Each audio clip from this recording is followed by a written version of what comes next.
and Iran has agreed that it will not stockpile nuclear materials. But what had Trump said?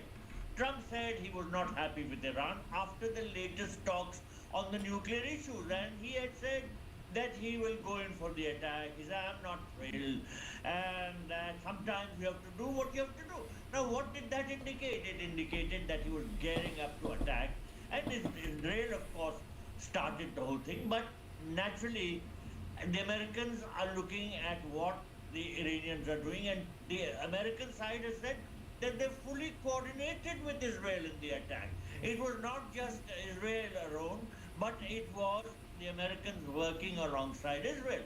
Now, when the Iranian counterattacks are taking place, is the big signal, because now from the warships, attacks are going to be launched on Iran. The war is going to escalate. So while Mr. Abhijit Iyer Mitra said that Trump has not said about anything about regime change, this is what he has said all along.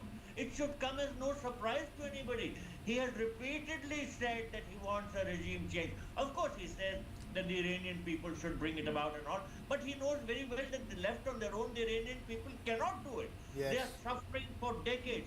Now is the if the Americans attack them, the situation builds up. It will be masked as an overthrow by the people. But really speaking, the Americans will build up so much military pressure along with Israel on the regime that, well, either Ayatollah Sir, give me a Khamenei. moment. Let's quickly cut across to Jerusalem and listen in to Israel's Prime Minister Benjamin Netanyahu. מנסים להרוויח זמן במשא ומתן עקר ושקרי עם ידידינו האמריקנים. Speak English, you fuck. אבל הרודנים באיראן טעו טעות מרה. כי ארצות הברית לא קונה את השקרים שלהם, ואנחנו לא נשב בחיבוק ידיים כשמרחף מעלינו צל ההשמדה. He only talks English, but he's fucking trying to get us involved in crap. פעולה שהיא עוצמתית הרבה יותר ממבצע עם כלבי, שהיה מאוד עוצמתי. אנחנו עושים זאת בשילוב זרועות מלא עם ידידינו בארצות הברית, תחת ההנהגה האמיצה של הנשיא טראמפ. יחד עם ארצות הברית נכה קשות במשטר הטרור. ניצור תנאים שיאפשרו לעם האיראני האמיץ לפרוק מעליו את עול המשטר הרצחני הזה. במהלך מבצע עם כלבי שאלו אותי פעמים רבות, האם הפלת המשטר היא המטרה של המבצע בנוסף להרחקת איום הגרעין והטילים? ואני השבתי שזו לא הייתה המטרה, אבל זו בהחלט יכולה להיות התוצאה. ואכן זה בדיוק מה שהחל לקרות כשמיליוני איראנים יצאו לרחובות. ועכשיו ניתנת להם ההזדמנות ליטול את גורלם בידם. אזרחי ישראל, כמו בעם כלבי, גם בשאגת הארי, נידרש כולנו לאורך רוח ולתעצומות נפש. כי יהיו מחירים, ואולי גם מחירים כבדים. אבל אני יודע, אלו כוחות מופלאים טמונים בעם שלנו. אלו כוחות מופלאים טמונים בכם, אזרחי ישראל. מאז שהחלה מלחמת התקומה עמדנו יחד, וגם היום נעמוד יחד, בגבורה, באחוות אחים, בערבות הדדית. אני מבקש מכולכם, שמרו בקפדנות על הוראות פיקוד העורף, כי אתם כבר יודעים, ההוראות האלה מצילות חיים. Follow the instructions of the Home Command. The instructions of the Home Command supplied. אבל הסיכון לא לפעול גדול לאין שיעור. Every action comes with a risk, but the risk of not acting also has a risk. If we don't act, we will receive איראן שתפעל a אותנו ותהיה חסינה. nuclear Iran. 99% of the time when we're involved, he speaks in English, which is why they probably didn't have a translator ready to translate him. We have no choice but to head out. Because when the U.S. is backing him, he speaks in English. מכאן אני מבקש לפנות Except this We time, join with huh? America with tremendous power. והצבא האיראני, תרפש. אתם לא אויבים. As us, the people of Iran, ואנחנו the לא Iranian military, יש לנו אויב we are not משותף. threats. We are not our enemies. We have a problem. באמצעות כוחות The הדיכוי, Ayatollah regime המהפכה והבסיס, who controls הם אלה you שדרדרו via the אותה Iran. דרדרו אותה לשפל המדרגה.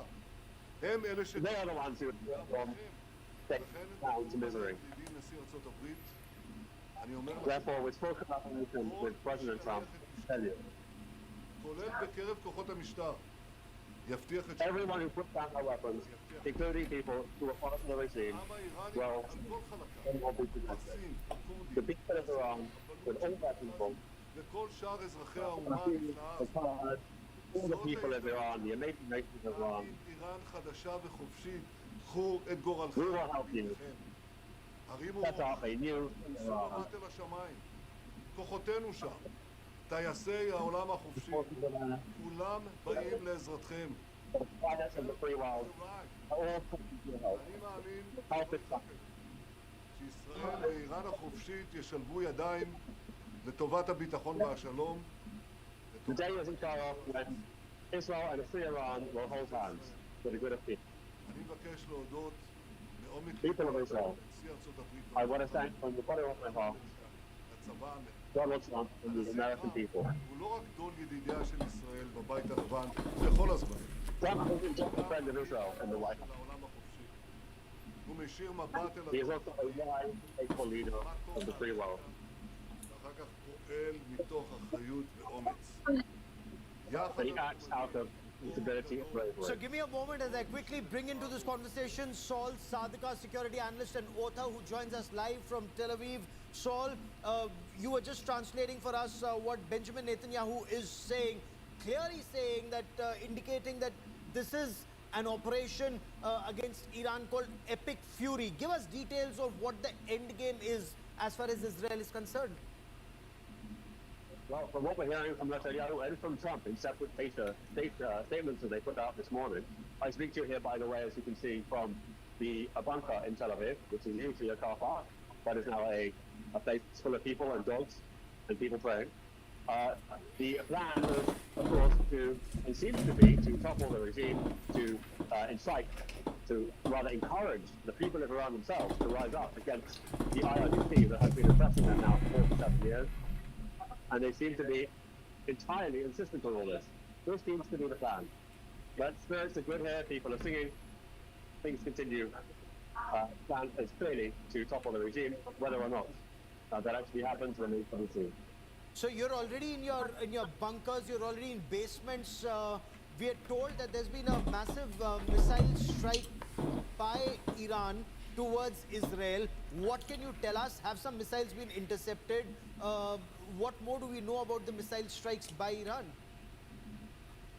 Well, we heard a few booms over here, although it's unknown, because we're in the bunker right now, whether those are booms of interceptors or actual hits. But it remains to be seen. You probably know more than me, because I'm right now in a bunker talking to you, and I was just watching Netanyahu's speech. Certainly, we would expect in the coming days that there will be hits on Tel Aviv and other Israeli cities. Even though we have extremely good air defense, the best in the world, nevertheless, some missiles are always going to get through. We're now seeing pictures, as you are sharing, of attacks in Tehran, and no doubt. Why are homeowners so stressed? Breakdowns are expensive. This is bad. Luckily, AHS can protect items you use every day, no matter how old they are. Yes.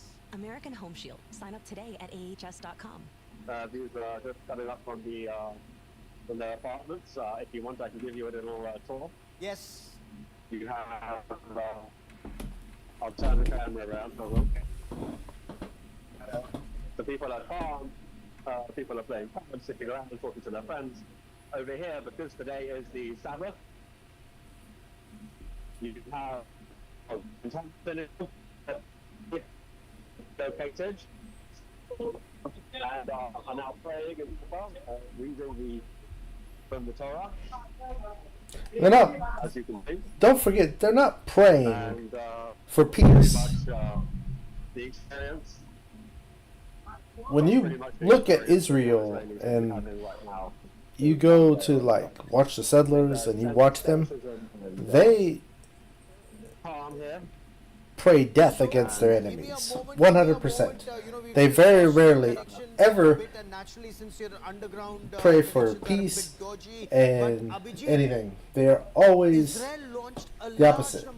Like if you watch Benjamin Netanyahu and them do we have details of the and the settlers, targets, the regime targets? They're were ruthless targeted criminals. in different parts of Iran? So the internet is down. We still don't have an exact picture, but from what we can tell, a nuclear site in Bushehr has definitely been targeted. We also have visuals now of attacks in Hormozgan province, which is the southern coastal province where Bandar Abbas is. There are reports saying, but no visuals yet of Bandar Abbas's military port having been struck. We also have visuals from Hormozgan, which is the northern province which straddles both the Caucasus and the Caspian coast being hit. But it seems most of the strikes are happening in Tehran itself. Also note, despite the large plume, they seem to be very structurally limited. So clear, precise targeting happening. Let's see. From the caliber of strikes, I'm not seeing how regime change is possible at all. To remove troops on the ground, you will need a far more extensive. I don't think this is matching up, but look, this may just be the build-up. This may just be the build-up. Well, now it's Epic Fury. Before it was Shield of Judah. That was the first operation, Shield of Judah. Now it's Epic Fury. Big as expected, apparently. It's but changing. One missile has landed in Haifa, for which we have visuals, and the authorities are saying no casualties.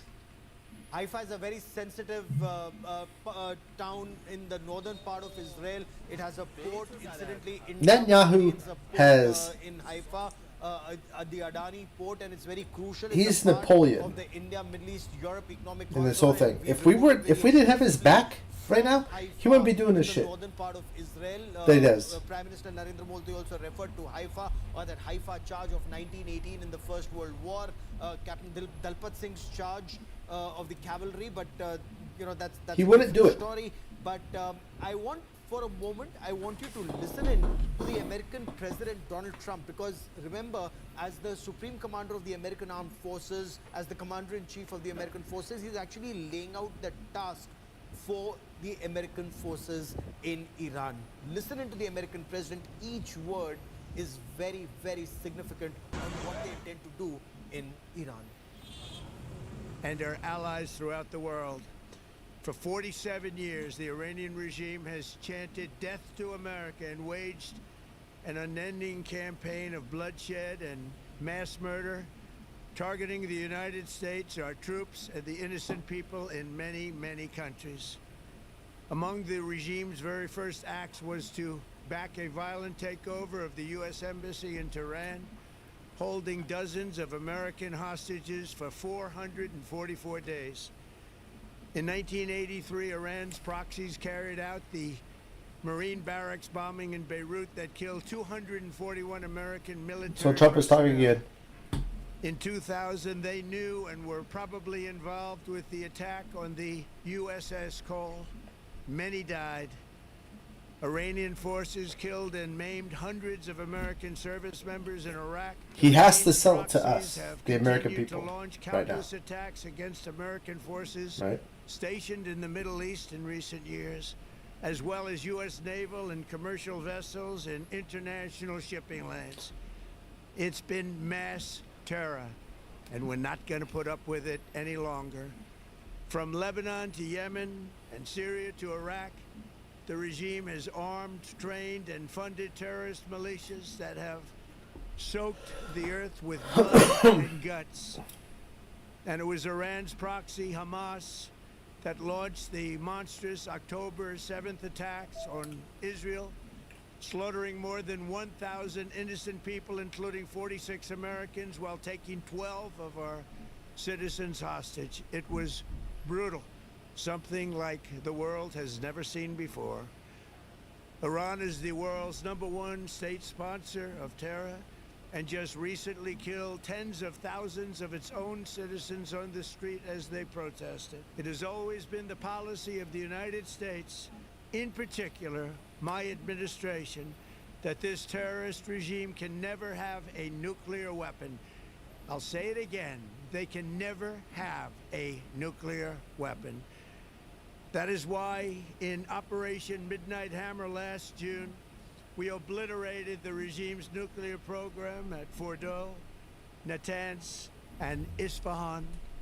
After that attack, we warned them never to resume their malicious pursuit of nuclear weapons, and we sought repeatedly to make a deal. We tried. They wanted to do it. They didn't want to do it. Again, they wanted to do it. They didn't want to do it. They didn't know what was happening. They just wanted to practice evil. But Iran refused, just as it has for decades and decades. A text came out. They've rejected Oman's foreign minister claimed that Iran had agreed to almost everything the U.S. wanted to ensure that it wouldn't develop nuclear weapons. I hope that journalists will look into this to figure. There's a text from Oman's prime minister or foreign minister who said he literally had Iran agree to everything would be if they ever had and actually were armed with on nuclear weapons as a means to deliver their message. For these reasons, the United States military is undertaking, and they find it interesting that after he made that announcement, to prevent this very this followed. Radical dictatorship from threatening America and our core national security interests. We are going to destroy their missiles and raise their missile industry to the ground. It will be totally, again, obliterated.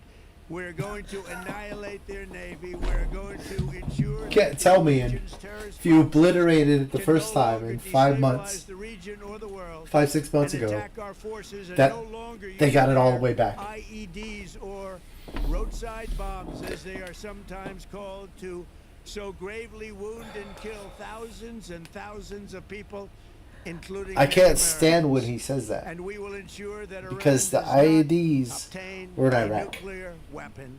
It's a very simple message. They will never A have war a nuclear far weapon. overdrawn, This regime will a war we soon should have learn never that been no there, one should challenge and- the strength and might of the United States Armed Forces. and it was the I same built and bullshit, rebuilt our like military in my first weapons of mass destruction. administration, and there is no military on earth even close to its power, strength, or sophistication. My administration has taken every possible step to minimize the risk to U.S. personnel in the region. Even so, and I do not make this statement lightly, the Iranian regime seeks to kill. The lives of courageous American heroes may be lost, and we may have casualties. That often happens in war. But we're doing this not for now. We're doing this for the future, and it is a noble mission. We pray for every service member as they selflessly risk their lives to ensure that Americans and our children will never be threatened by a nuclear-armed Iran. We ask God to protect all of our heroes in harm's way, and we trust that, with his help, the men and women of the armed forces will prevail.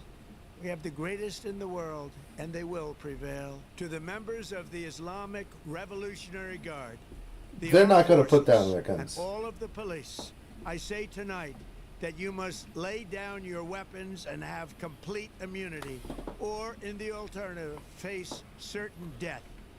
How? So, lay down your arms. You will be treated fairly with total immunity. By who? Or you will face certain death.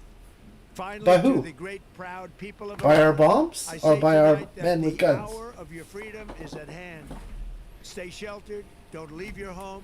It's very dangerous outside. Bombs will be dropping everywhere.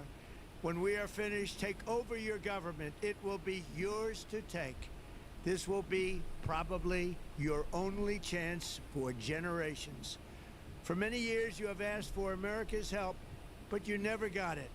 No president was willing to do what I am willing to do tonight.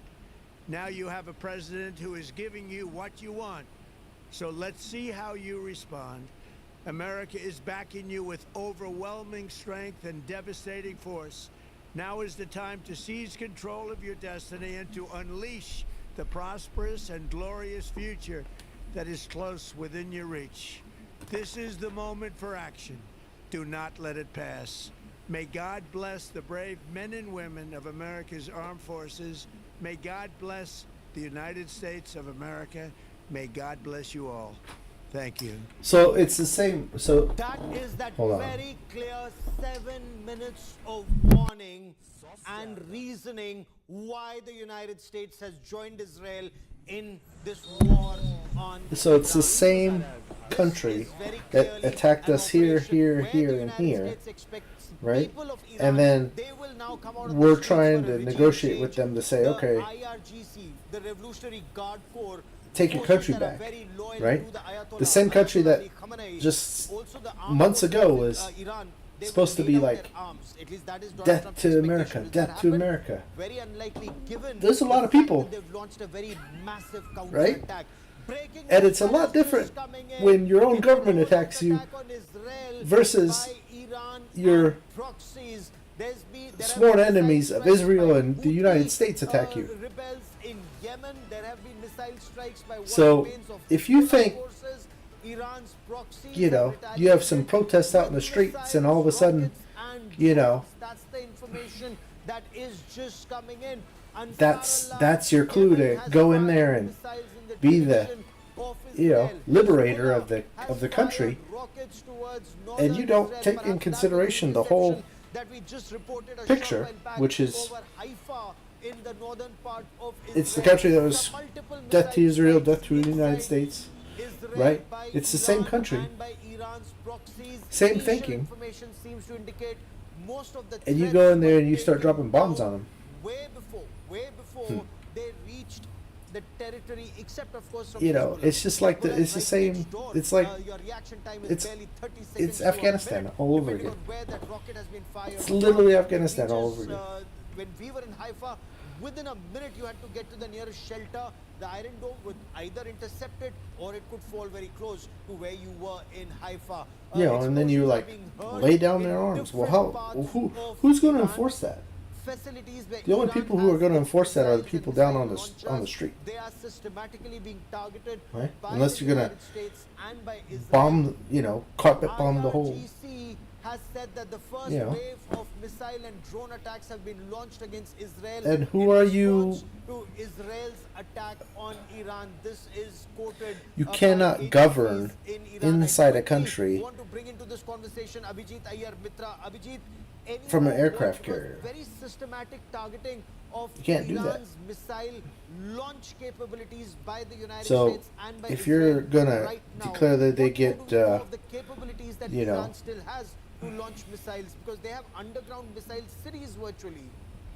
some So privilege one from thing we're laying down realizing their is arms. that From unlike from last who? time where they were launching massive barrages. You don't think they're This time they're focusing their on commander's lots of going to small drag them barrages. down and The success rate seems to be hold higher this time as opposed to executions last in the time. street We because have of visuals of a for missile having desertion? landed at a bus depot in Holon, and we also have visuals of some Huh? kind of a You strike think that that's happened not in going to Tel happen Aviv. there, Trump? There are no close-up shots. Really, you but think it's you can definitely just Tel Aviv govern and some from, big you know, blue your smoke, little Mar-a-Lago going and up in Tel Aviv. from Now, 3 missiles hitting Tel Aviv?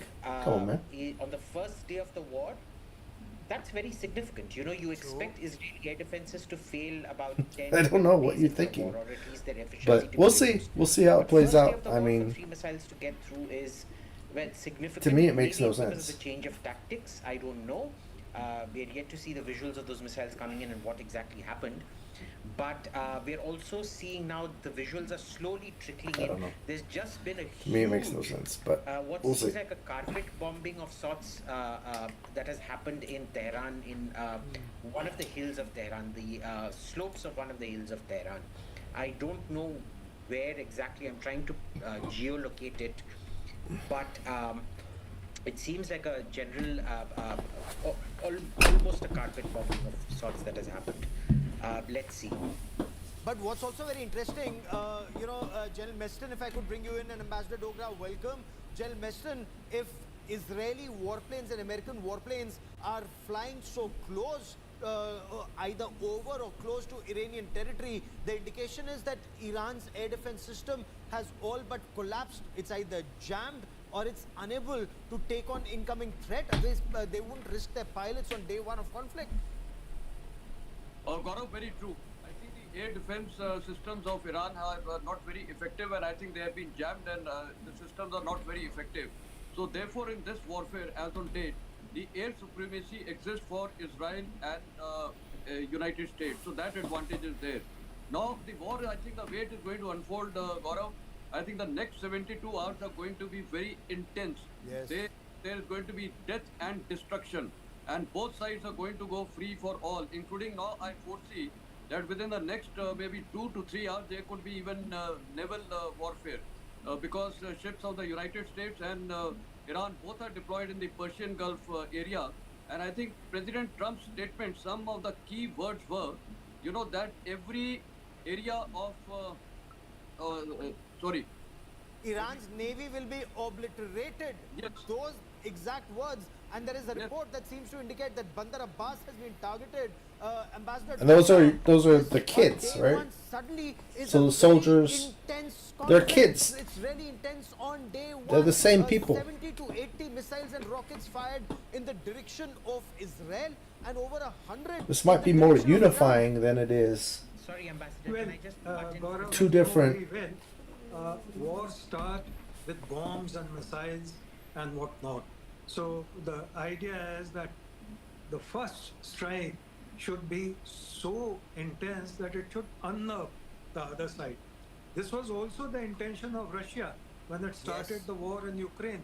There was a 60-kilometer long convoy which was then stopped and halted because of punctures in some of the tires that Ukrainians did. And at that time, I remember very well, as in I don't know. What's you guys' thoughts on it? Russia will overtake Kiev, and True. that's the end of it. And I kept was on saying, ground when that offensive started in Kiev. We saw some of the Russian tanks come into the city and suddenly retreat because the teeth came in, the tail could not fetch up. Abhijit, you wanted to quickly come in. I'm getting a report from Tel Aviv, but Abhijit, quickly, before I bring in that report, before I bring in Gilad. Anything you're going to hear from the American side and out of the European side is all going to have a twist to it. And It's all gonna have a name. So I picked this. Iranian parliament has been bombed. The Iranian parliament has been bombed, reports Abhijit. Bahrain has been targeted because just a moment ago, inputs that were coming in, air raid sirens had gone up all across Bahrain. It's a very crucial American base in Bahrain. Now, India Today's Gilad Kumar is constantly reporting from ground zero in Tel Aviv. There are reports of some blasts, whether they're in the sky or on ground. Gilad, where you're reporting from, you're currently, I'm told, back in an underground bunker in a safe place. But what's happening? Gilad, get us your report. Hi, this is Gilad. As you can see, there's another rocket. You see the cars on the side? So cars are stopping here because of the alarm. You can see if we go up the tunnel more.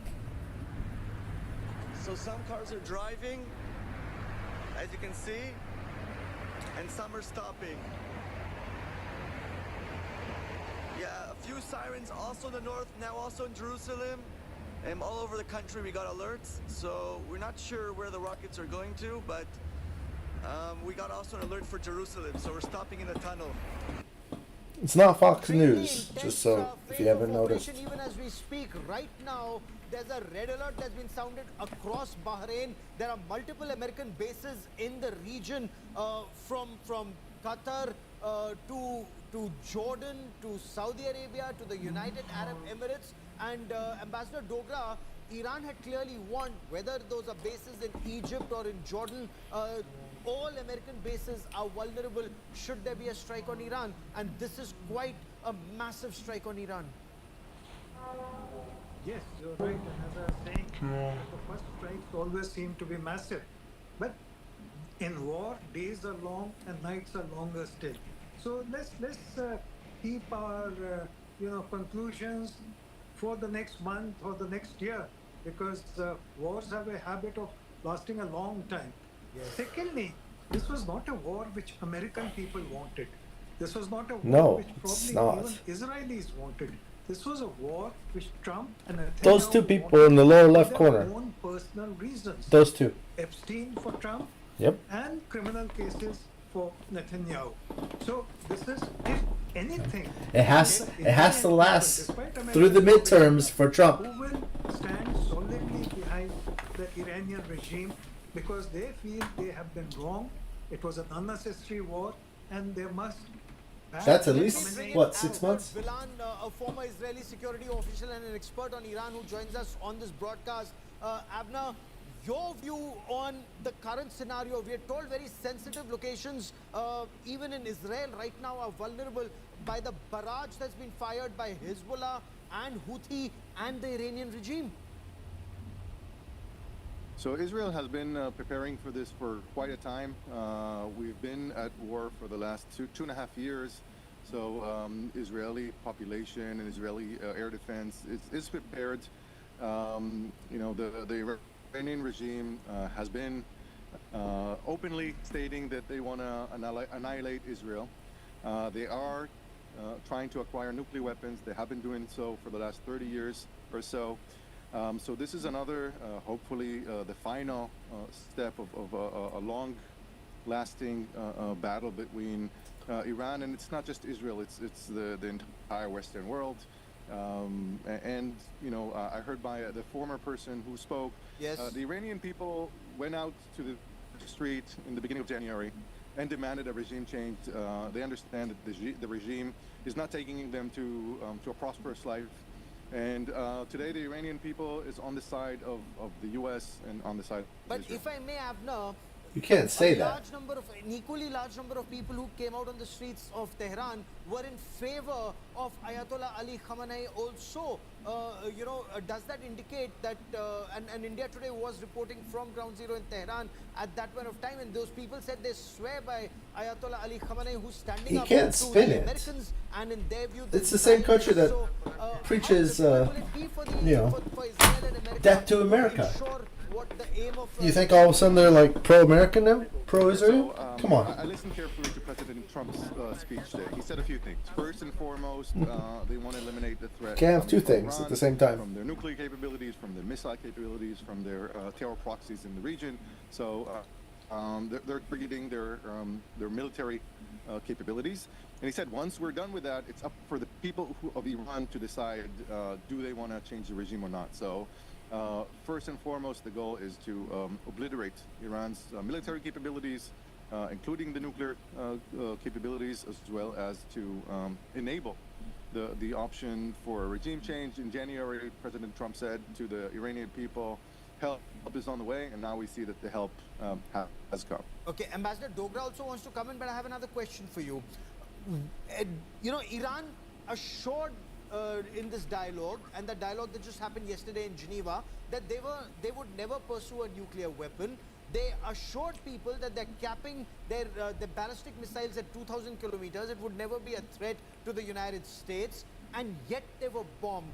What is it that neither America nor Israel trust in what Iran said, despite countries in the region, including Oman, saying they will stand guaranteed, or words to that effect? So Iran has a long history of lies.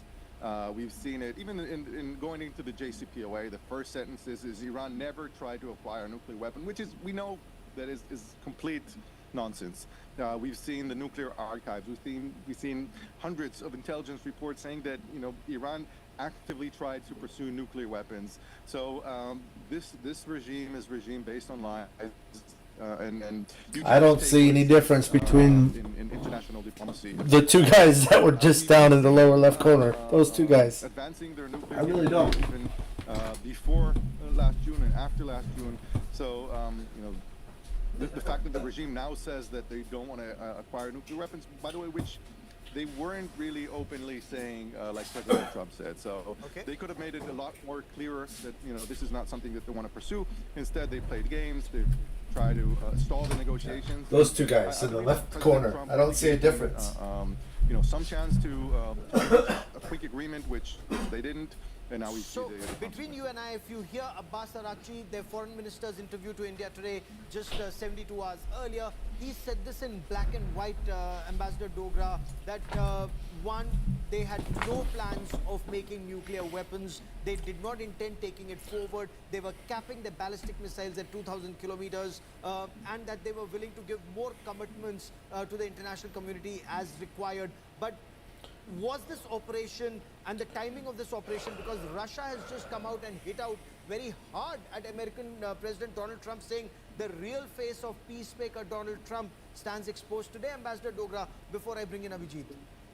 Absolutely, because yesterday Omani foreign minister to a US channel in USA said very clearly that Iran is willing, under IAEA supervision, to reduce even that 60% enrichment that they have done. And every condition that America had laid down in Geneva, Iran had accepted.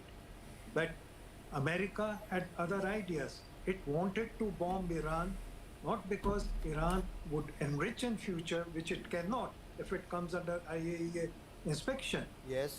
Because Trump was fearing for his own presidency that Epstein files have become larger than life and they are becoming threatening. So just like Iraq did not have weapons of mass destruction, Iran does not have the bomb.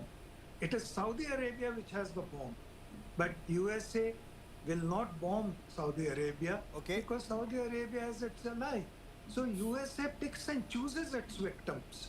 Okay, give me a moment. Abhijit, if you can come in, we're told there's been a massive blast that's been heard in Bahrain. Air raid sirens had gone up just a short while back, which means despite air defense systems in place, there's been a blast. What more can you tell us? What are you picking up?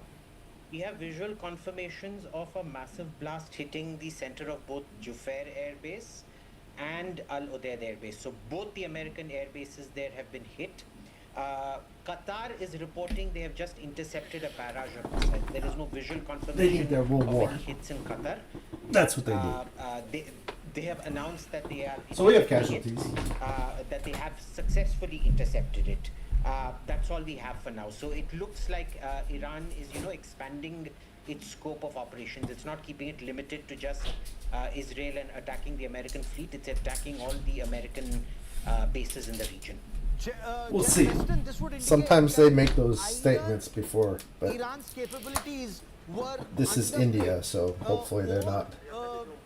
The fact that they're able to hit two very crucial US air bases and in the middle of a runway they can strike. What does this indicate about one, Iran's capabilities, two, the air defense system that the Americans had put in place?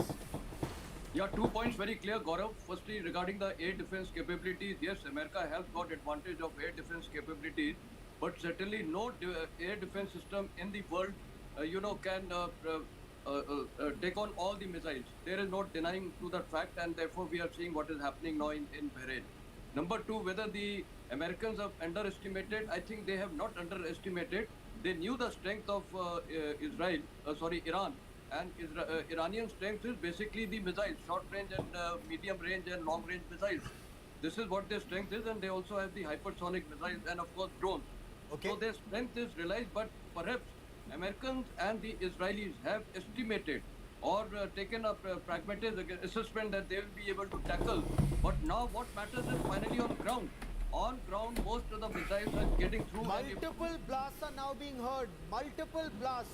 US naval base in Bahrain has been hit after sirens. Multiple explosions heard at the US naval base in Bahrain. Now, usually the U.S. will get a freaking courtesy call from Iran. I don't think that's going to happen. I don't think because they're targeting the heads of this. They're not giving no courtesy calls. That's how we were able to kind of endure the other So, attacks. I think the script was laid before us for the last few weeks. The Iranians are doing exactly what they said they would. They said that any attack would remove any restrictions that they may have. They're shooting at Israel. They're shooting at U.S. bases in the region. May shoot at other allies. This is a scenario that Israel and the U.S. have You been attack. preparing We for. attack them. We're talking to at least a We few days attack them. of massive attacks. And then we want to hold them to some They will fire whatever they can. There will be some casualties, some damage to Israel, to the U.S. forces in the region. This was a calculus that was thought before going into this strike. This is the new chapter in this war. I would What say is your discussion. appreciation? War. Will Iran be able to survive? In this war. How Don't. long can Iran continue Come to on, fight, man. given the might that the Americans and the Israelis have put together right now in the region? So I think we'll know better, in a couple of days after we'll see the aftermath of the first wave or the first and second wave. We'll see what capabilities. I don't think the Iranians will be holding back anything or very little. So we'll be smarter in a few days. Okay. War is like the kingdom of uncertainty, and we've just started one. So, Ambassador Dogra, that window for dialogue is now over. All indications you heard. That's the Israeli most Prime honest Minister, thing he heard the said American so far. president. Now their aim is to That's right. weaken, You've just started Iran one. so much, the regime in Iran so much that people come out on the streets and enforce a regime change. Is that how you see it, given all that we've been hearing about Mossad being very strong on ground, even in Tehran? Well, Mossad was very strong on the ground in the first round.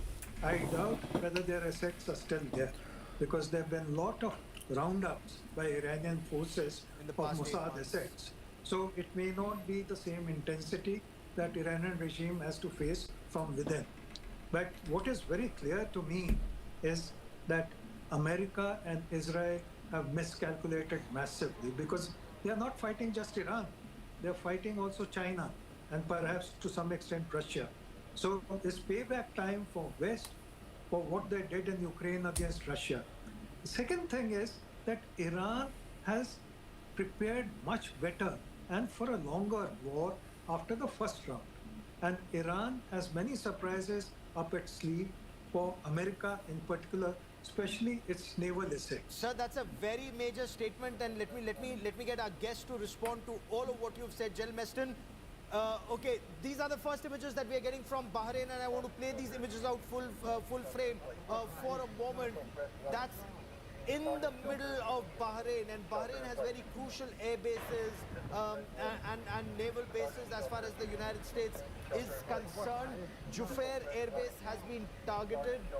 That's the information. The U.S. naval base, the Fifth Fleet, we're told that's the base that's been targeted.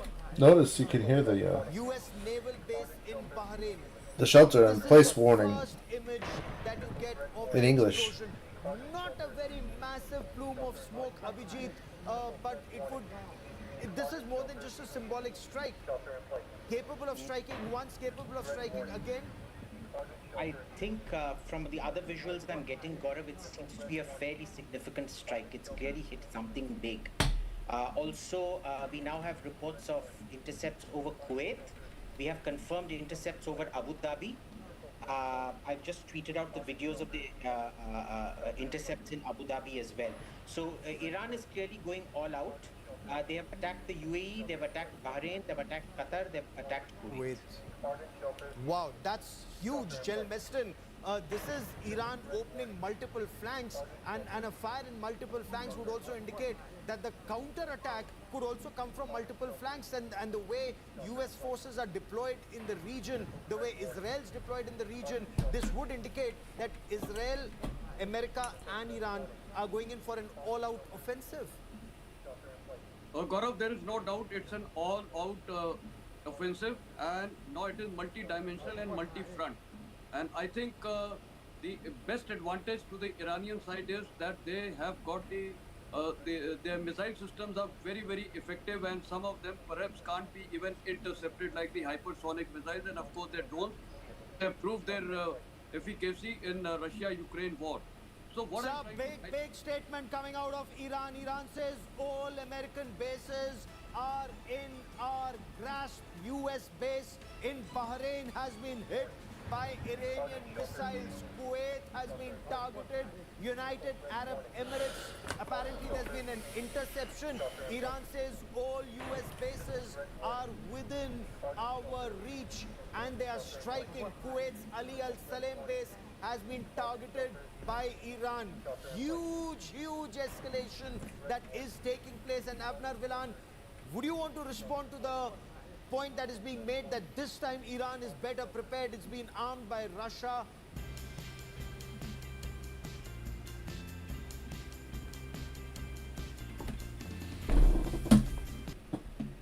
Shelter in place. Avner Vilan, can you hear me? Okay, give me a moment. Give me a moment. Avner, can you hear me? Okay, we'll just reestablish that link with Avner Vilan. Abhijit, That looks to be video from the base looking towards the city. So, obviously, almost simultaneously, near simultaneously. was that an intentional targeting of inner city like that? Possibly. While that they're not going to restrict their strikes. And that's exactly what they're doing. I'm getting confirmation. And they're certainly not going to give us no courtesy call like they have done in the That the past. air raid sirens are continuing to ring out there. They've not stopped.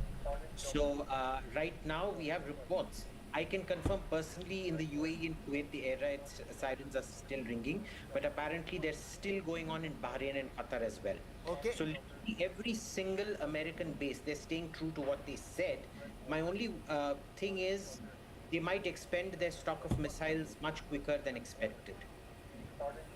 Okay, give me a moment as I bring in Rachel Lester, former IDF spokesperson, joining me on this broadcast. Rachel, welcome. What's the latest that you can tell us? What's happening over Israel? We've been told of multiple blasts and explosions being heard in Haifa and in Tel Aviv. I just want to clarify that I'm a former IDF spokesperson, unit soldier, not a former IDF spokesperson. The latest in Israel is that there have been sirens and explosions around Israel. Israelis are sheltering in place, and we are just waiting to hear when it is safe to leave the shelters. So you're still waiting to hear when is it All safe to citizens leave are shelters? fucking Are you also former picking or up, future reports IDF. that seem to indicate that Iran this time is much better prepared compared to 2025 June offensive, the 12-day war? They've been better armed by China and Russia, as some reports seem to indicate. I'm not sure the validity of those reports. I think that the U.S. and Israel did significant damage to their capabilities in 2025.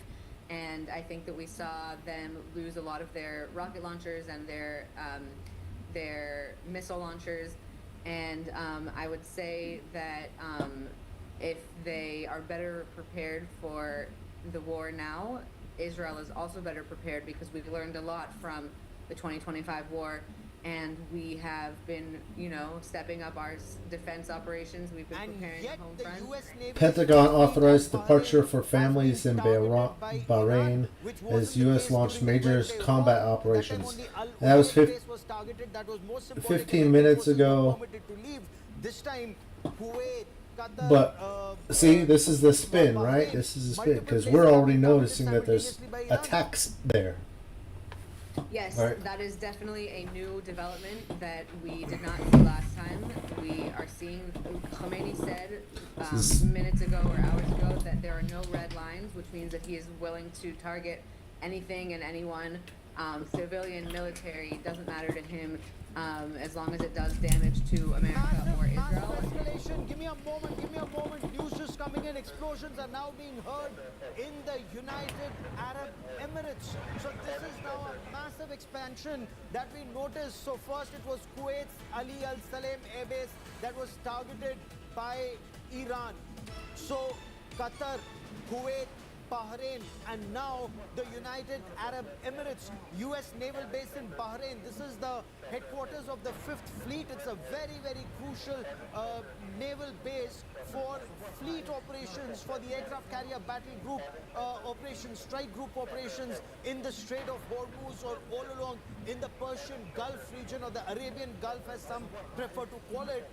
In those waters, the main US base that operates out of Bahrain, the 5th Fleet headquarters, we are told 5th Fleet base has been targeted in Bahrain.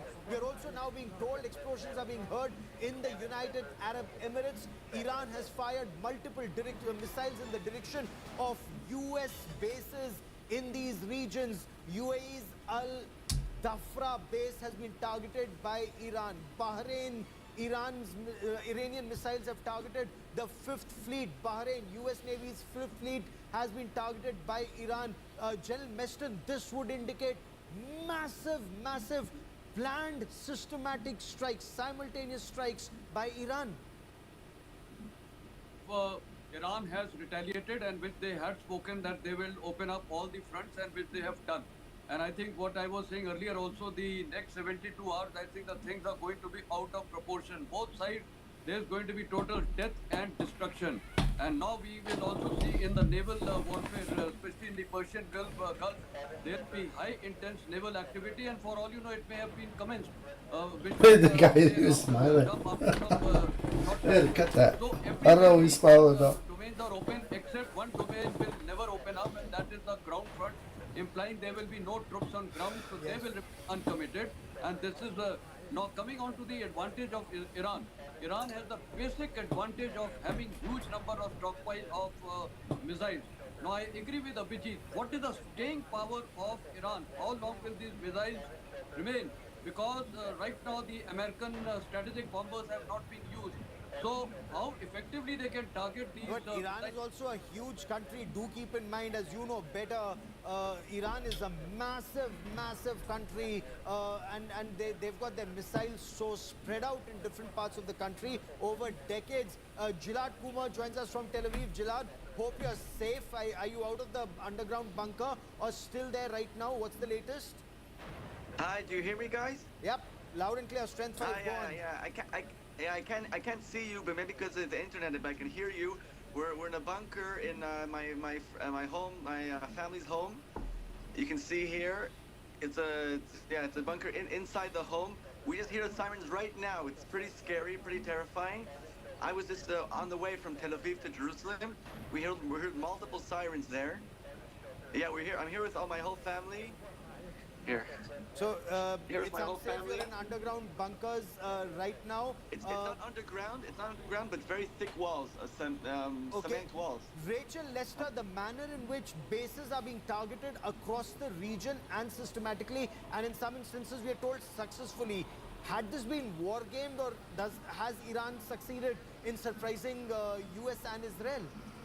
Rachel Lester. No success. Just a bunch of sirens. We have the best air defense and in the world. We have one of the best armies in the world. No, just a little bit of frightening.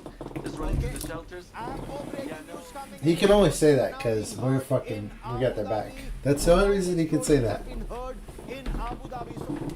Because we're backing them. That is taking place at multiple levels. I want to bring in Rachel Lester into this conversation, and I want to show our viewers. So, US bases in Riyadh, US bases in Kuwait, US bases in the United Arab Emirates, US bases in Bahrain, US bases in Qatar. It's virtually, US has about a dozen bases in the region, and it seems almost all are in Iran's direct line of fire. Rachel Lester, if you can hear me, is this a surprise for Israel, the speed with which Iran has been able to strike? Military echelons of the country, but I can say that for myself, it is a huge surprise because I was under the impression that after the 2025 war with Iran, that we had degraded their capabilities to a very significant degree.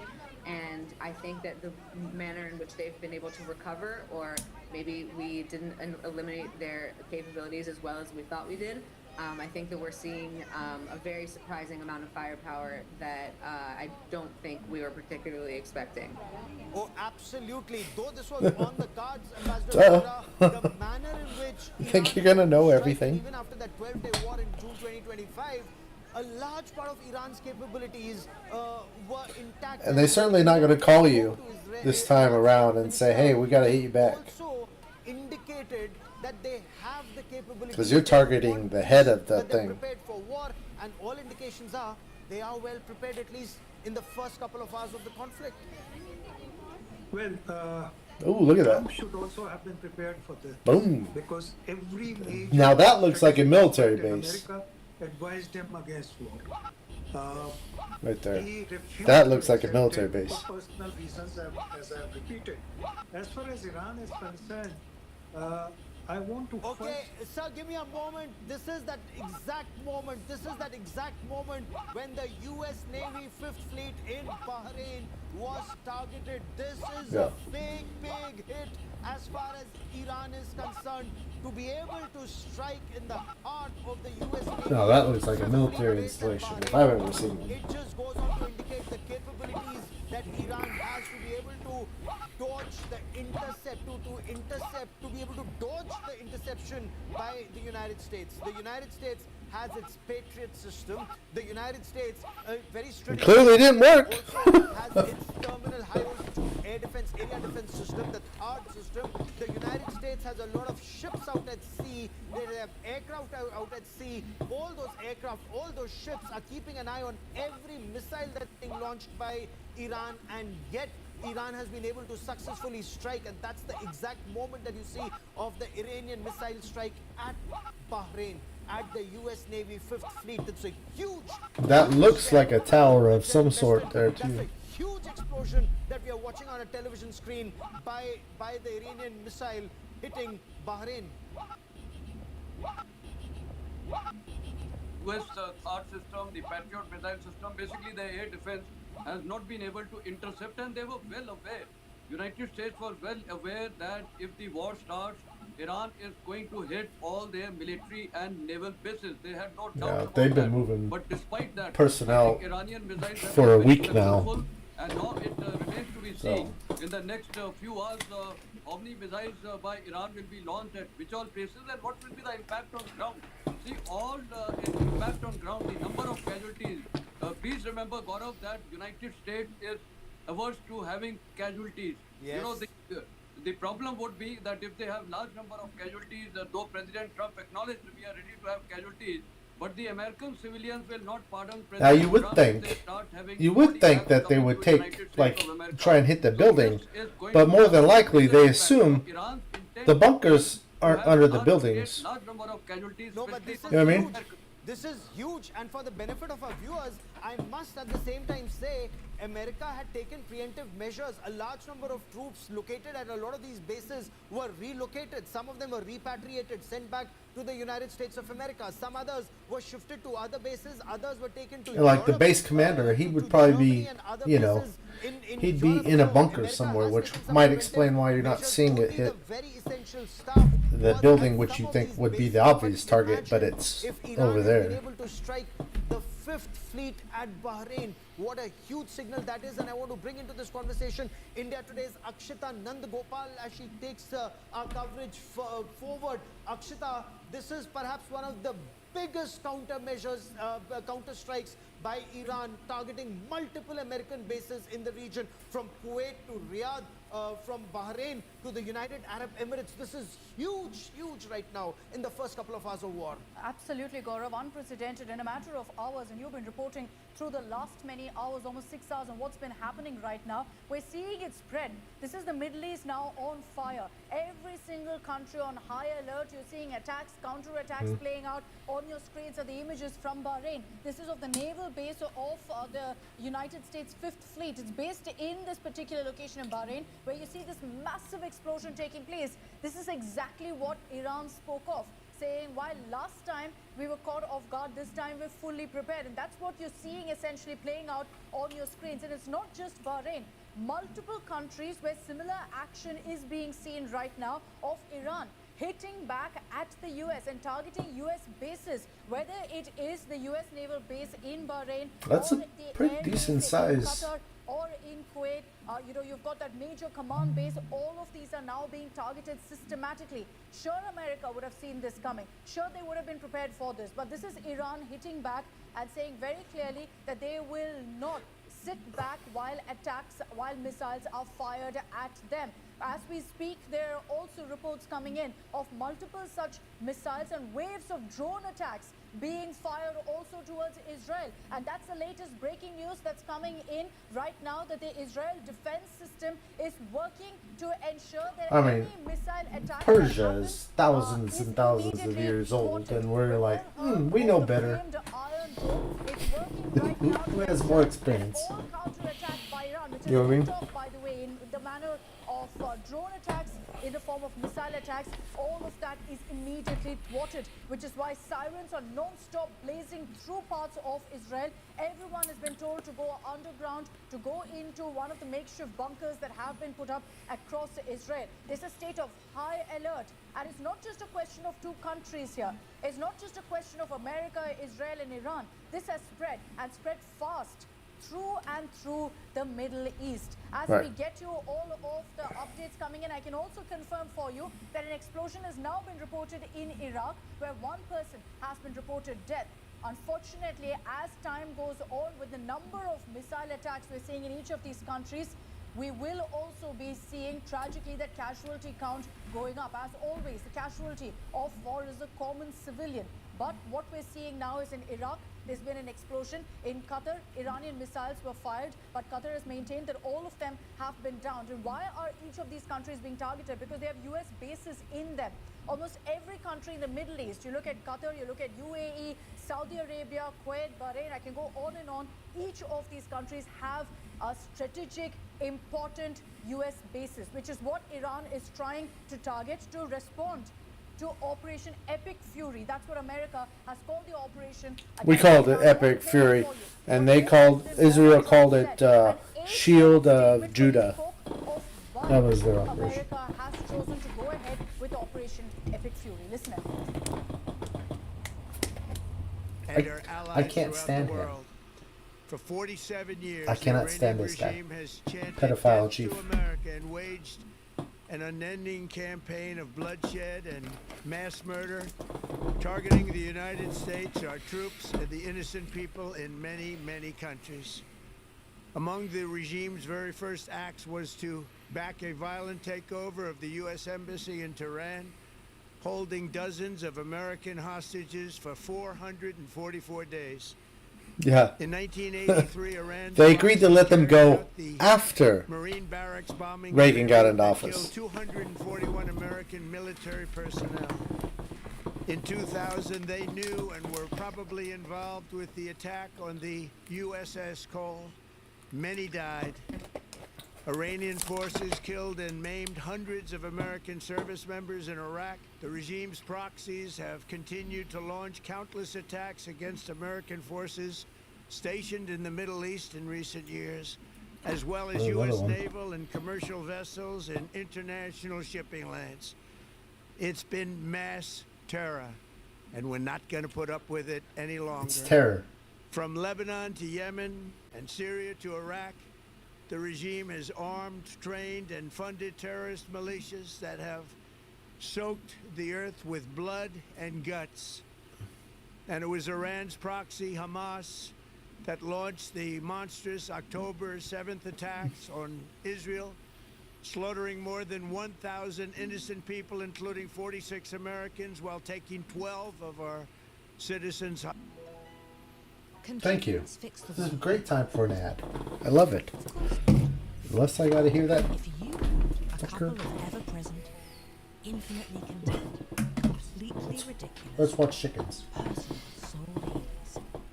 That just Because he's still talking. fix you. Because of the chicken.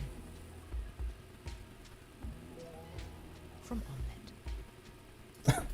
A nuclear weapon.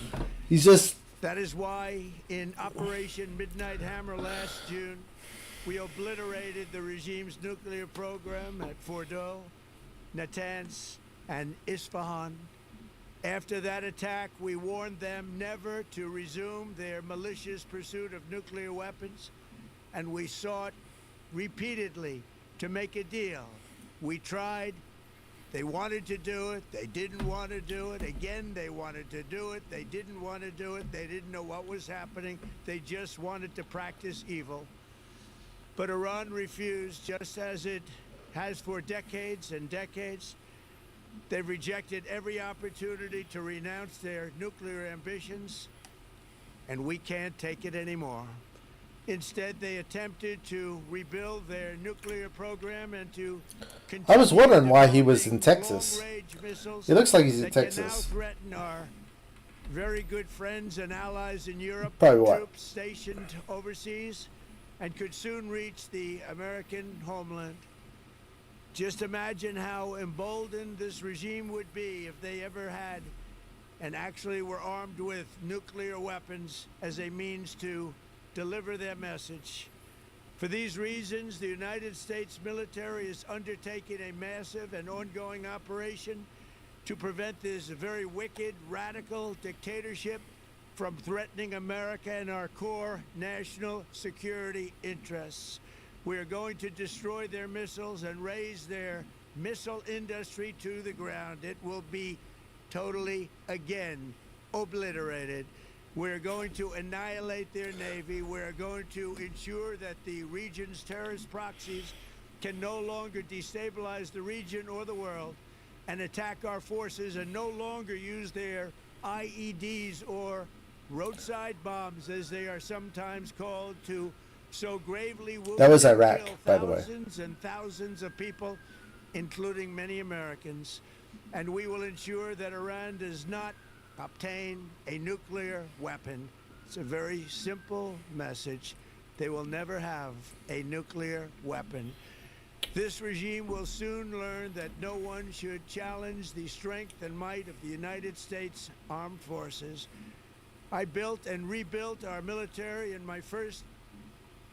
And since that statement from US President Donald Trump, you've seen the war spread, escalate, and how we're getting you more footage from Bahrain of the attack of the US naval base in Bahrain by Iran. You can hear the sirens.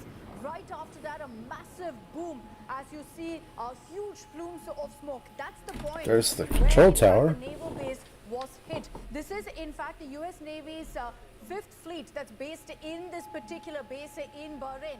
And there are many around the Middle East, many strategic locations that the US has bases on, whether it's Bahrain, Kuwait, Saudi Arabia. They might not show you all of this them have these in the strategic United bases, and many States. of them have now been But maybe we targeted should by see it, Iran right? in counter strikes that have been kicked off in a matter of hours by Iran. And this is exactly I mean, what even Iran is Stars and calling Stripes the right now is saying, told the oh, today that this time they're not going to the sit military's by and watch if there's any strike by US and Israel. They will hit back. And that's exactly what we're agreed seeing for departures of dependents right now, out of that there are multiple such strikes Bahrain. taking place. In some cases, it's been Well, no successful. shit. This one in Bahrain. Hello? We still don't know if there have been any casualties, but in some other cases, But they're already Bahrain trying to has put a already spin on issued it. a statement from the government saying very clearly that every attack, missile strike by Iran was thwarted. But Iran is going all out now to hit back. Where exactly is the supreme leader? We don't know, but he's not in Tehran, because remember that at this point there's a state of That's pretty big. extreme high alert in Tehran with multiple strikes that had kicked off this entire war. Just Yeah, so that video is on the other side of that. this was escalated into a multi-country 'Cause there's war that tower. where now the Middle East, essentially, I'm not exaggerating, the Middle East is on fire. I'll highlight for you all of the US military bases that are present in the Middle East, because it gives you a sense of where these attacks have taken place by Iran. All surrounding, and it's important to highlight here that they're all close to Iran. Whether it's Bahrain, the footage of which you still see on your screens, this is a US naval base. In Qatar, you have the Al Udeid Air Base.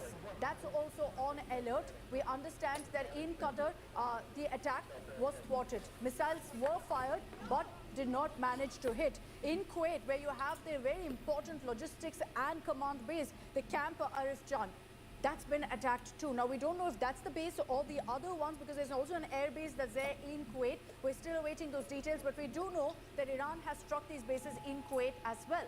In the UAE, where you have several bases again, including the very important Al Dhafra air base, that's been attacked. The amount of damage, I just hope Trump can just fucking yet. Iran, hold 2 his, explosions have been maintain reported. his One cool person has been and reported collective. dead as well. I fucking Now kid let's you not. put I the have focus very little faith on the he latest can footage hold that's his coming in right now. cool. I'm just going to confirm for you exactly where that location is coming in from. Okay, that's from Abu Dhabi in UAE.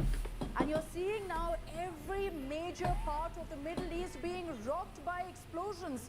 Imagine the shock for the people of Abu Dhabi. On the streets of Abu Dhabi now, you're seeing plumes of smoke, explosions being reported. We don't know the nature of explosion at this point. Was it to target any important installation? Was this again at US bases? We'll get that confirmation for you, because at this point, there's footage trickling in from across the Middle East, from each of these countries, of attacks, of strikes, of counterattacks by Iran.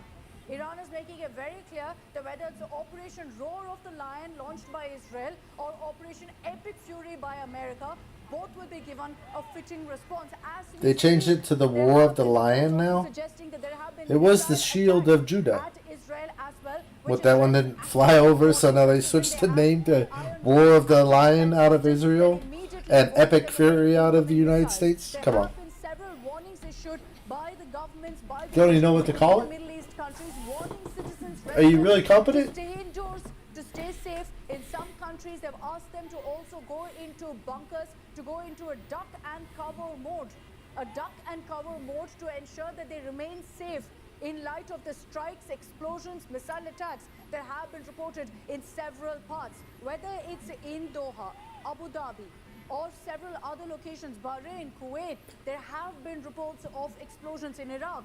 I can go on and on. That list is long of countries now where the war has spread to.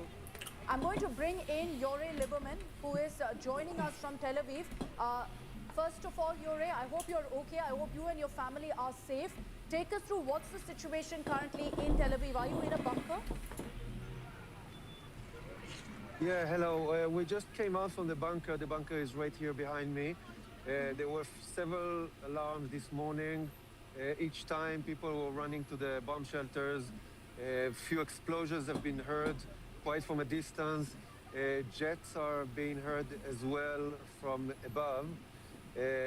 Reports have been said that at the city of Haifa in the north of Israel, there were a few impacts, and security forces are on the way to check what happened. Yeah, situation is quite tense, and people are waiting to see how it develops. Of panic.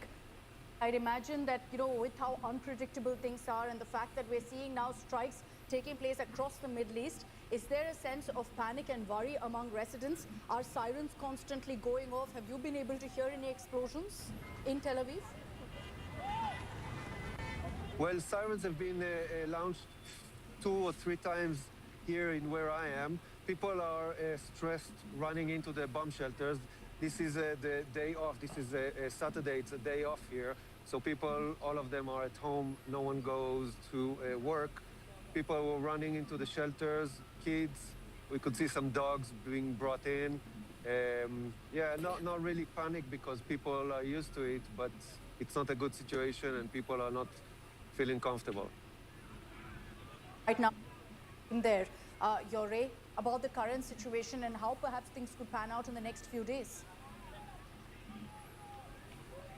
I'm sorry, I couldn't hear your question. Can you repeat? I was asking you what's the communication that's come through from the Netanyahu government to the people of Israel, or what the situation could be perhaps in the coming days. Well, we've been reported that Israel have started this strike together with the U.S. People are waiting for long days of war here, and a little bit unknown and unclear what will be next. Well, we don't really think it's gonna end quickly here, so people are getting prepared for a long-term stay at the bomb shelters and at least being nearby. People will not go to work tomorrow on the next few days until we will hear back from the government and what will be developed. Yore, I also want to understand from you. You know, we know that in light of what's happening and the missiles, drone attacks being fired by Iran, the Iron Dome has been active in thwarting some of those attacks. But has there been any confirmation on whether any of those missile attacks have actually hit some of their targets in Israel? We've heard some impacts in the north city of Haifa. Okay. I do not know yet if no reports of any injured or human harms. So we're waiting to hear back from the security forces when to check the place. Okay, we really hope there have been no casualties. But thank you very much, Yore, for joining us with that update. Stay safe out there. I hope you and your family are doing okay. For most Israelis, as Yore pointed out, this is something that they're used to. You're hearing sirens and rushing to the nearest bunker. But perhaps with the kind of escalation we're seeing right now, Israelis too are very, very concerned about what could happen in the days to come, looking at the situation right now. We're showing you more and more footage of what's really happening on the left of your screens. You can see people gathered there in bunkers, trying to ensure that their loved ones remain safe. We're still getting in footage from many of the other Middle East countries that have also been essentially casualties of this escalation. That US bases and other establishments have been targeted in these countries. In some cases, like the case of Qatar, they have successfully managed to thwart all these attacks. But the likes of Bahrain, you can see the footage on your screens of the thick plumes of smoke emerging from the heart of their cities, which is so concerning to see, because you also then wonder whether there have been any casualties. I'll bring in also Ambassador Dogra on this broadcast. Ambassador, looking at the footage that's coming in, I'll just highlight that I've got from Ashkelon in Israel, footage of people coming together, offering prayers from a bunker, I presume. And that tells you really the mood in Israel. They're praying for their well-being. They're praying for the country, obviously, at this time, considering that there has been what's been seen as an unprecedented escalation. But Ambassador Dogra, looking at the way it's spreading and spreading fast across the Middle East, one tends to wonder, this has happened in a matter of hours, what's the end game going to look like? Well, quite frankly, I'm not surprised, because Iran had made it very clear that if the war is started by Israel-USA, then it will spread to the region. In fact, if I recall the words correctly, the region would be on fire. Iran is doing exactly that, and Iran is doing it for self-preservation. The other thing I want to point out is that throughout the negotiations, Iranian foreign minister had always come out of the meetings and said the meetings have been constructed and I look for a way forward. He was never negative, unlike the American negotiators with Kauf and Kushner. But America wanted to go to war, not for any specific reasons of Iranian mistakes or Iranian provocations, but because Trump wanted war and Netanyahu wanted war. Having started the war, now they have to bear the fruits of their actions. And the consequences are not going to be limited over today, tomorrow, or the day Ambassador after. Dogra, they've thought this through, that Trump would have known full well that this perhaps was coming, that there could be attacks on US bases. I'm just going to also get in the latest updates coming in. We can confirm for you that there has now been a loud bang. We're going to presume that's an explosion that's been heard in Dubai. Explosions that have been heard in Riyadh as well. So you've got some of your biggest cities in the Middle East being targeted right now. Abu Dhabi, Dubai, Riyadh, all of them seeing, in fact, explosions being reported right now. Have there been casualties? We don't know just yet, because this is a live developing situation. It's escalating fast, it's moving quickly, and you're seeing essentially that the scope of this war is playing out in a massive scale across the Middle East right now. Whether it's in Bahrain, the US's naval base being hit, or in fact in Abu Dhabi, or in Dubai, there have been reports of explosions being heard in each of these locations. What will this really mean? Will the likes of the UAE, Kuwait, Bahrain, Qatar now also jump into this particular conflict, into this war? they will, of course, not sit quiet and allow these kind of explosions to take place. But Iran, keeping in mind the fact that they are now ready with their counter strategy, as they said earlier, they're firing missile after missile into every country that houses a US base. And amid that, they've issued an advisory to their own citizens saying, be indoors, stay safe, because it looks like Iran considers that there could be more missile strikes, a reaction to their hit back from US and Israel. I've got Ankit Kumar with me also from the newsroom. Ankit, take it away. We're seeing now this war escalating, spreading across the Middle East. Akshita, we are trying to sum up everything that has been going on since morning in the Middle East. It all starts with the Lincoln Carrier Strike Group. This is the biggest puzzle in this case. Between 10 and 10:30 local in Tehran today, the American and Israeli aircraft and missiles struck right at the heart of the Iranian capital. Now, how did they manage it? How did they manage to pull this off? Because Iran, remember, has a sizable air defense options. They have Russian-built air defense missiles. Why did they not work? And the answer to that query lies in this carrier strike group. Remember, when this Abraham Lincoln CSG travels, it does not travel alone. It has thousands of Tomahawk cruise missiles. It has electronic warfare aircraft, the Warthog, the Growlers, the F-15E strike options. What they do is they neutralize the interception and tracking capabilities, the Growler especially. Their main target is to neutralize the interception and tracking capabilities of the Iranian air defense systems.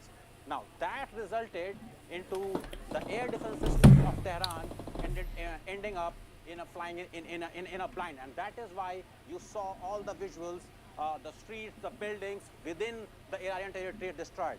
Now, in response to the American and Israeli strike, what has happened is that Iranian missiles, Iranian ballistic missiles and drones have started to target strategic American assets. Now, what are the American assets in the region? You begin with the air base in the UAE. Remember, America has an air base in the UAE. As you move west, you find the Al Ubaid air base. Okay. All right. Ankit, I'm going to come back to you. Ankit, explaining to us exactly how these strikes...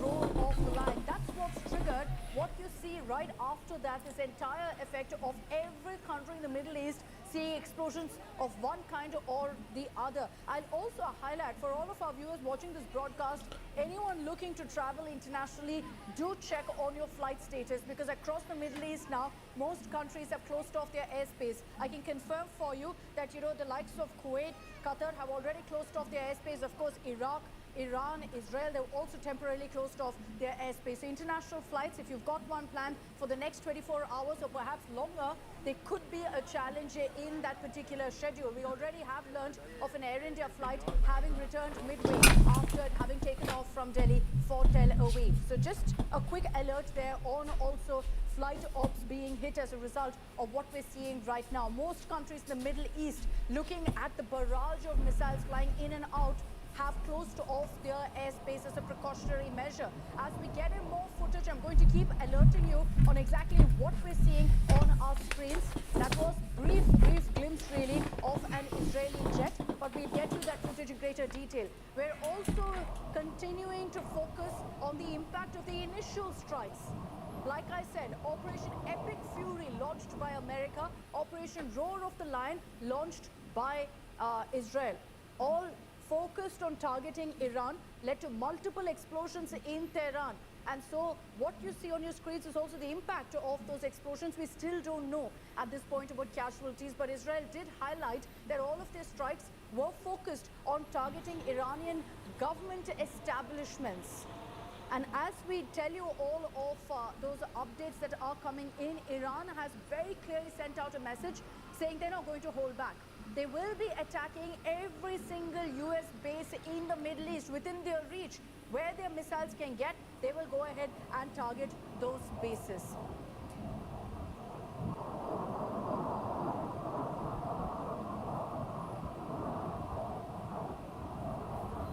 Okay, presumably that's footage of Israeli jets in the skies. Looks like an Israeli jet. And their strikes against Iran, but I'll get that It's got the front end of one. I'll also bring in on this broadcast General KGS Dhillon, defense expert. General Dhillon, what we're seeing is unprecedented, but this was something that many warned was bound to happen, General Dhillon, that a conflict between Iran, Israel and US wouldn't be limited to just that. It would spread. Footage coming in now from Abu Dhabi, if I'm not wrong, also of explosions. Good evening, Akshita, and good evening to the fellow panelists and all our viewers.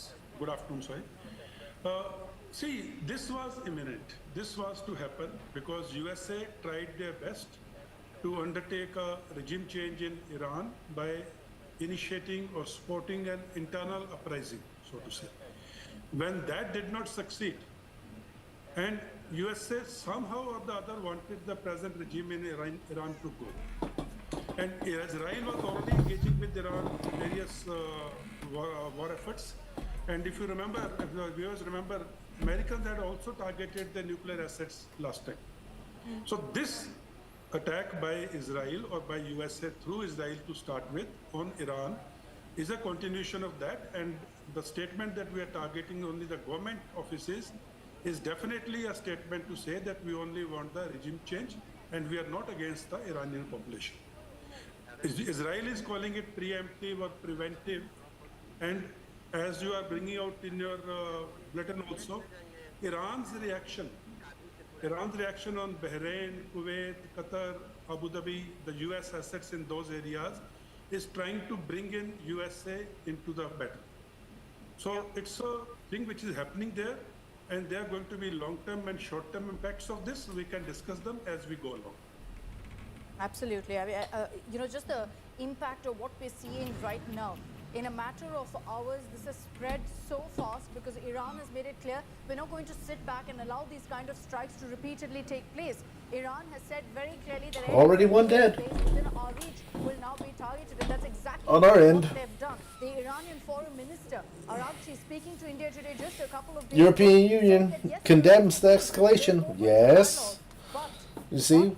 Because there's only two people this war benefits, and they're up there in the left-hand corner. Consequence of the two operations launched by US and Israel today is currently on your screens as well. As we get you all those two people right there. Also, we can confirm for you that in Abu Dhabi there's been only those two that's taken place in which one person has been killed. The UAE intercepted an Iranian missile, but in most of these cases, what happens then is that while the missile is intercepted, it also falls into some of the civilian settlements, which is why in the case of Abu Dhabi, we've seen one casualty being reported as well. Now, what's also been confirmed right now, and statements coming in from Israel saying we will hit back for every attempt by Iran to hit out at us.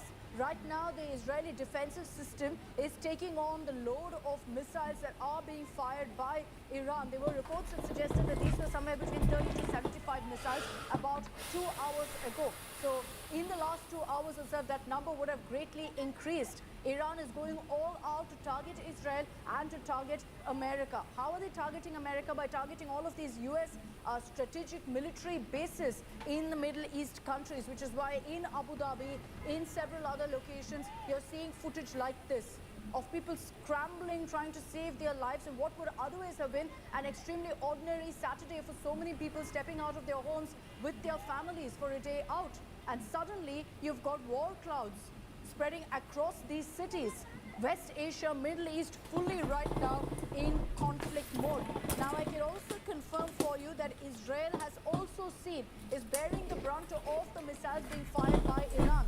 They are, of course, trying their hardest to ensure that every counter attack by Iran is thwarted. But I can tell you that Israeli media is saying that a 9-story building in northern Israel has been struck by Iranian missiles, causing significant damage. Our reporters on ground in Tel Aviv also did confirm this, saying that there are pockets of North Israel that's seen some impact right now of the blast of the missile attacks by Iran. So I can tell you that in North Israel, there have been some buildings that have been hit right now. All right, there's a statement that's coming in right now from the European Union that's condemned the escalation in the Middle East. They've also confirmed that, in fact, and this is EU's Khajas who said that I've spoken to Israel's foreign minister and other ministers in the region. The EU is closely coordinating with Arab partners to explore diplomatic paths. So EU essentially seemingly trying to mediate between Iran and Israel. How successful will they be? We'll have to see. But there will be such attempts by several countries to kind of tone things down. Is it actually possible? Have we gone too far? That's the question right now that will be asked as well, Ambassador Dogra, about whether with this kind of escalation and Iran hitting back, there is no going back now. There is going to be no middle ground, no mediation that will actually work.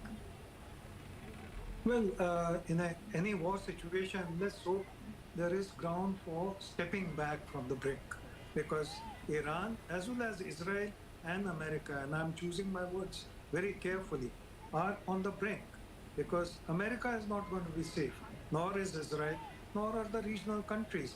In fact, I'll recall for you your own words that they must have thought it through. I presume you meant USA. Yes, US strategic experts had thought it through. They had advised repeatedly, almost every one of them, including the army chief, that don't get into this. This will end up with great injury to America and its reputation. In fact, the other historical fact is that after the Second World War, except for the two Iraq wars, America has not won any war wherever it has fought. So this might be an addition to that distinguished list. As far as EU is concerned, firstly, it does not have the reputation of an honest broker that Oman had. Oman tried its best. In fact, its foreign minister went on television yesterday in America to say Iran has accepted every nuclear term that America had asked for. But America was not prepared to listen, or Trump was not prepared to listen. Trump wanted this war because he was under attack in America for Epstein issue. Secondly, Trump has the lowest rating of any president in American history currently. But that's a big price to pay then, Ambassador Dogra, that you've got the world on fire.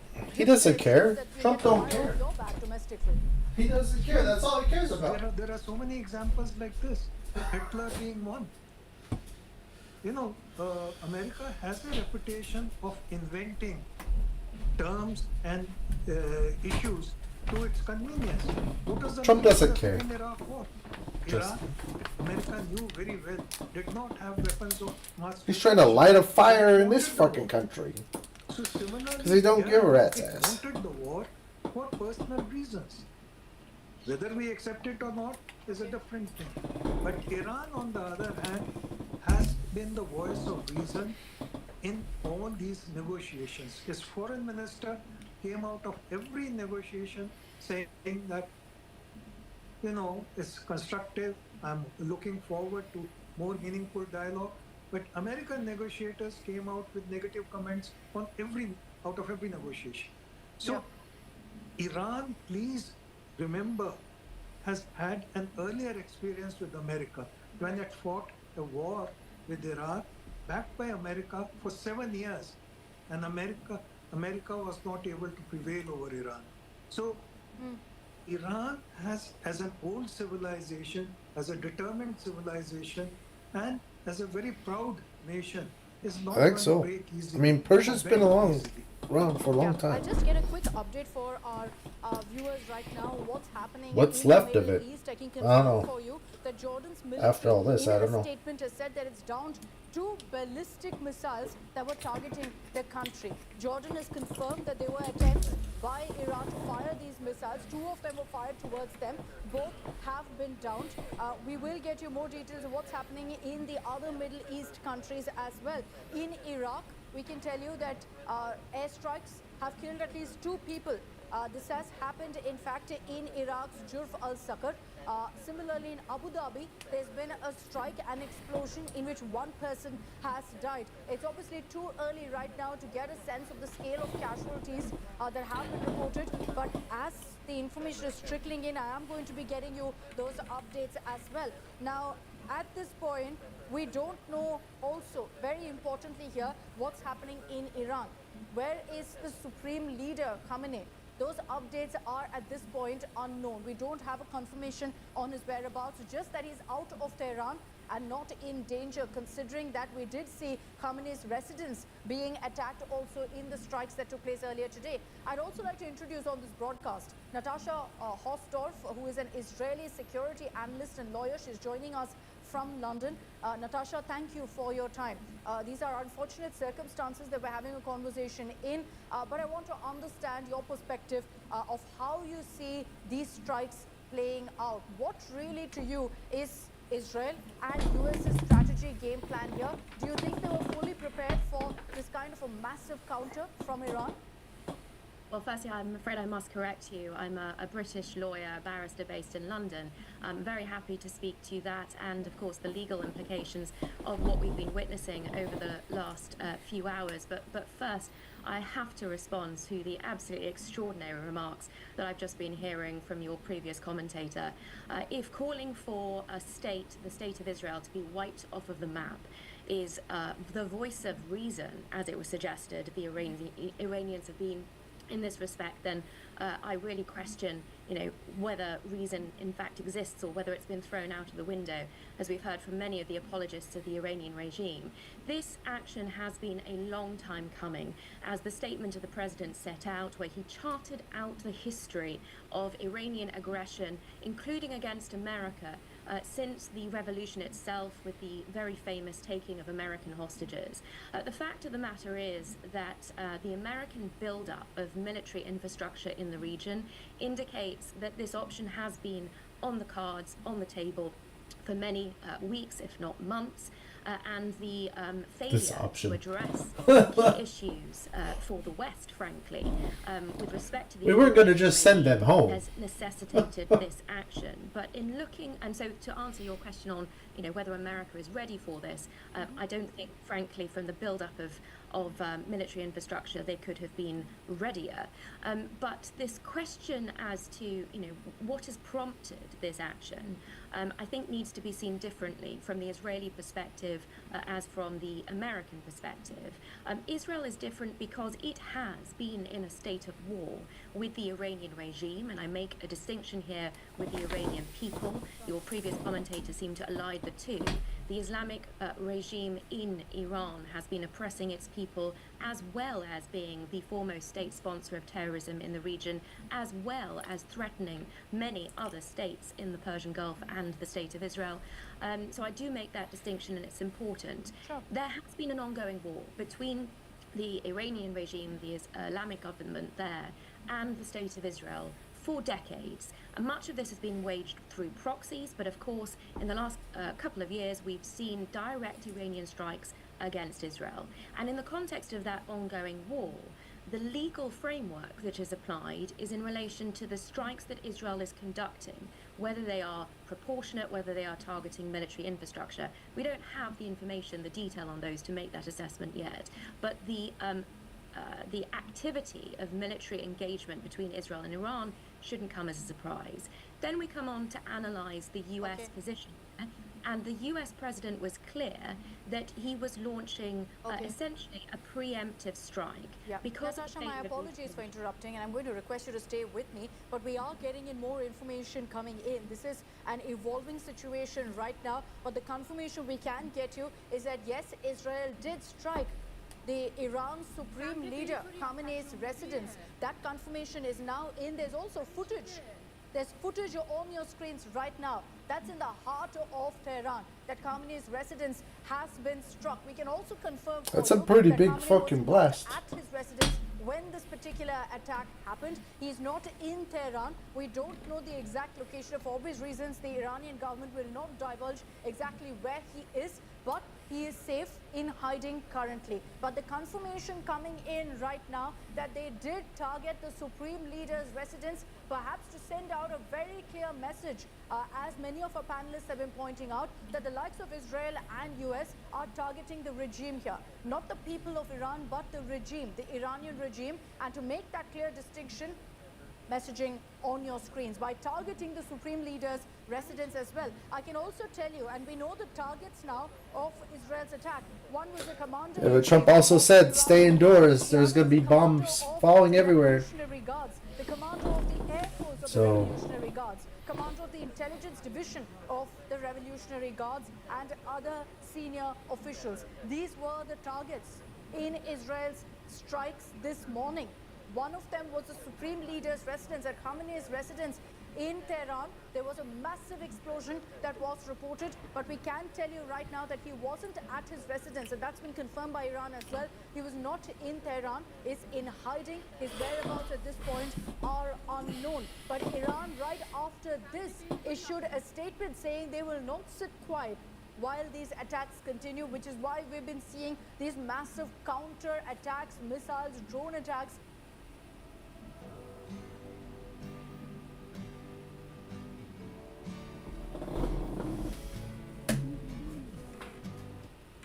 Attack on Khamenei's residence as well. As we continue to get you those updates, I'll bring back Natasha on this broadcast. Natasha, the reason there are so many questions about what the trigger was is because just a couple of days ago, the Iranian foreign minister had spoken to India today and had highlighted that they are very much open to a conversation, to dialogue, that they are batting for peace too, and that only if there is an attack or intimidation or a provocation from US or Israel, would they have to hit back?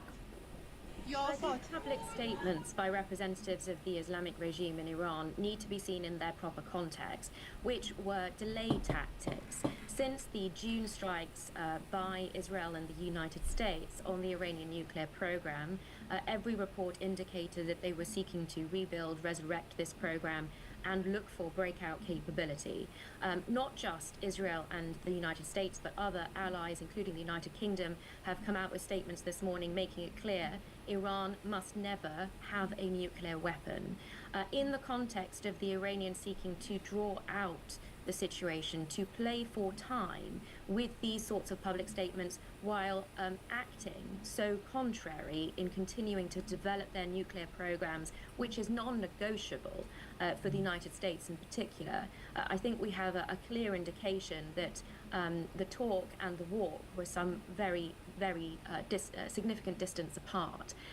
So in those circumstances, I think we have to take at face value what the public statements of the Prime Minister of Israel and the President of the United States have been. This was an imminent threat with respect to the Iranian nuclear program because they were seeking to build so far. You obliterated it 5 months ago. It would have been impenetrable. It would have been impossible. And now it's an imminent threat to prevent an Iranian nuclear force emerging if action had not been taken now. That is the information that we have now from the Americans. Okay, so that you say was the trigger for this latest strike that we When did we obliterate their nuclear program? And now from her we're hearing it was imminent. In Riyadh as well. Remember that there are US bases in Saudi which is now being targeted actively by Iran. I can also tell you that in Abu Dhabi, while we've seen an explosion being reported, some residents of Abu Dhabi have also received a clear alert instructing them to shelter in closest secure buildings to steer away from windows due to missile threats. So the UAE also now taking all possible measures to ensure the safety of their residents. A statement that's just come in from Israel, and I did highlight for you that Khamenei's residence was also targeted in the course of these strikes that took place in Tehran, in Iran this morning. Now, while Iran has maintained that their supreme leader is safe, was not in Tehran, is at an undisclosed location, Israel's statement says that yes, we targeted the Iran supreme leader and the Iranian president. The result of the strike is unclear. So they're not ruling out that they've managed to hit the target, meaning that they've targeted and hit the supreme leader where he's based. We don't know that particular communication from Iran. Iran says no, he's perfectly safe, he was not in Tehran. But I bring in General Dhillon also on this broadcast. General, you heard what Natasha has to say. Are you in agreement with that? That essentially this was a long time coming, that Iran asked for this and there was no other way out, that this kind of a conflict was bound to happen because of them ignoring all possible warnings? Thank you, Akshay. See, Israel will have a point of view, Americans will have a point of view, and Iran will have a point of view. The fact of the matter is, USA wanted a regime change in Iran, and that is why this is happening, what is happening. And not getting into one-on-one with the Israeli spokesperson, I respect their point of view. What's going to happen now is, Persian Gulf is a very congested place.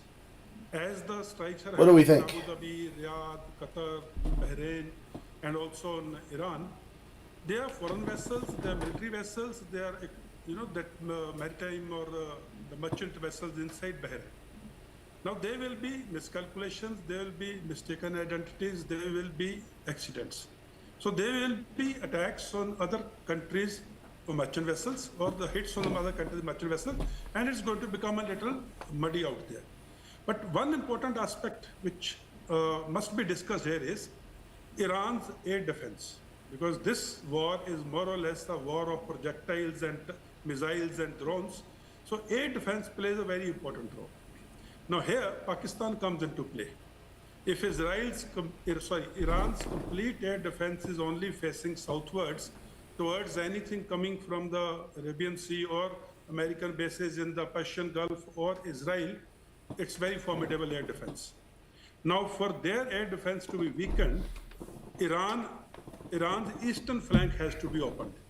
That means from Pakistani side, either Pakistan's airspace has to be used or Pakistan's air bases has to be used so that Iran shifts certain assets of air defense towards their eastern flank and thus weaken the southern air defense flank. Now for that to happen, Pakistan is a country which can be bought with few dollars. And it will be interesting how Pakistan will behave in this war. Will it be fighting side by side with Israel against a fellow Islamic country in the region? Or will it not give their airspace and air bases to Americans and Israelis to use from the eastern flank of Israel? So I think from the military man's point of view, interesting days ahead. And most important is the Strait of Hormuz. If Strait of Hormuz is mined or not allowed to be used by the merchant vessels, I think there's going to be a blockade, and which is going to impact the whole world economically.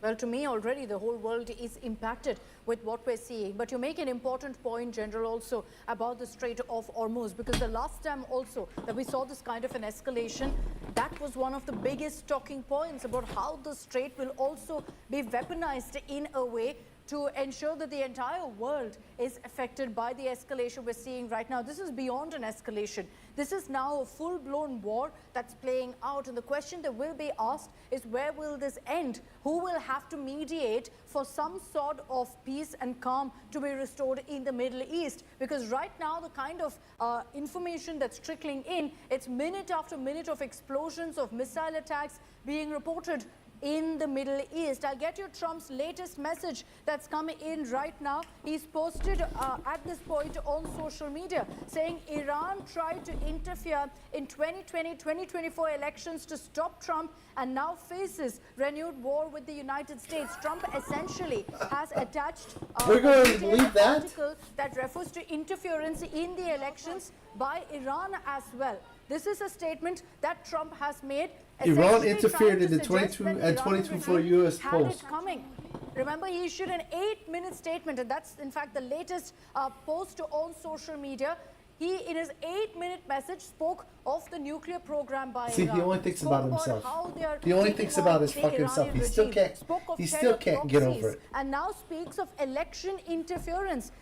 And in the article that is attached, says Iran tried to interfere in 2020-2024 elections to stop Did he Trump win the and 24 now faces election? renewed war with the United States. I can also confirm for you that there will in fact be a statement that comes in from the US President, from Donald Trump.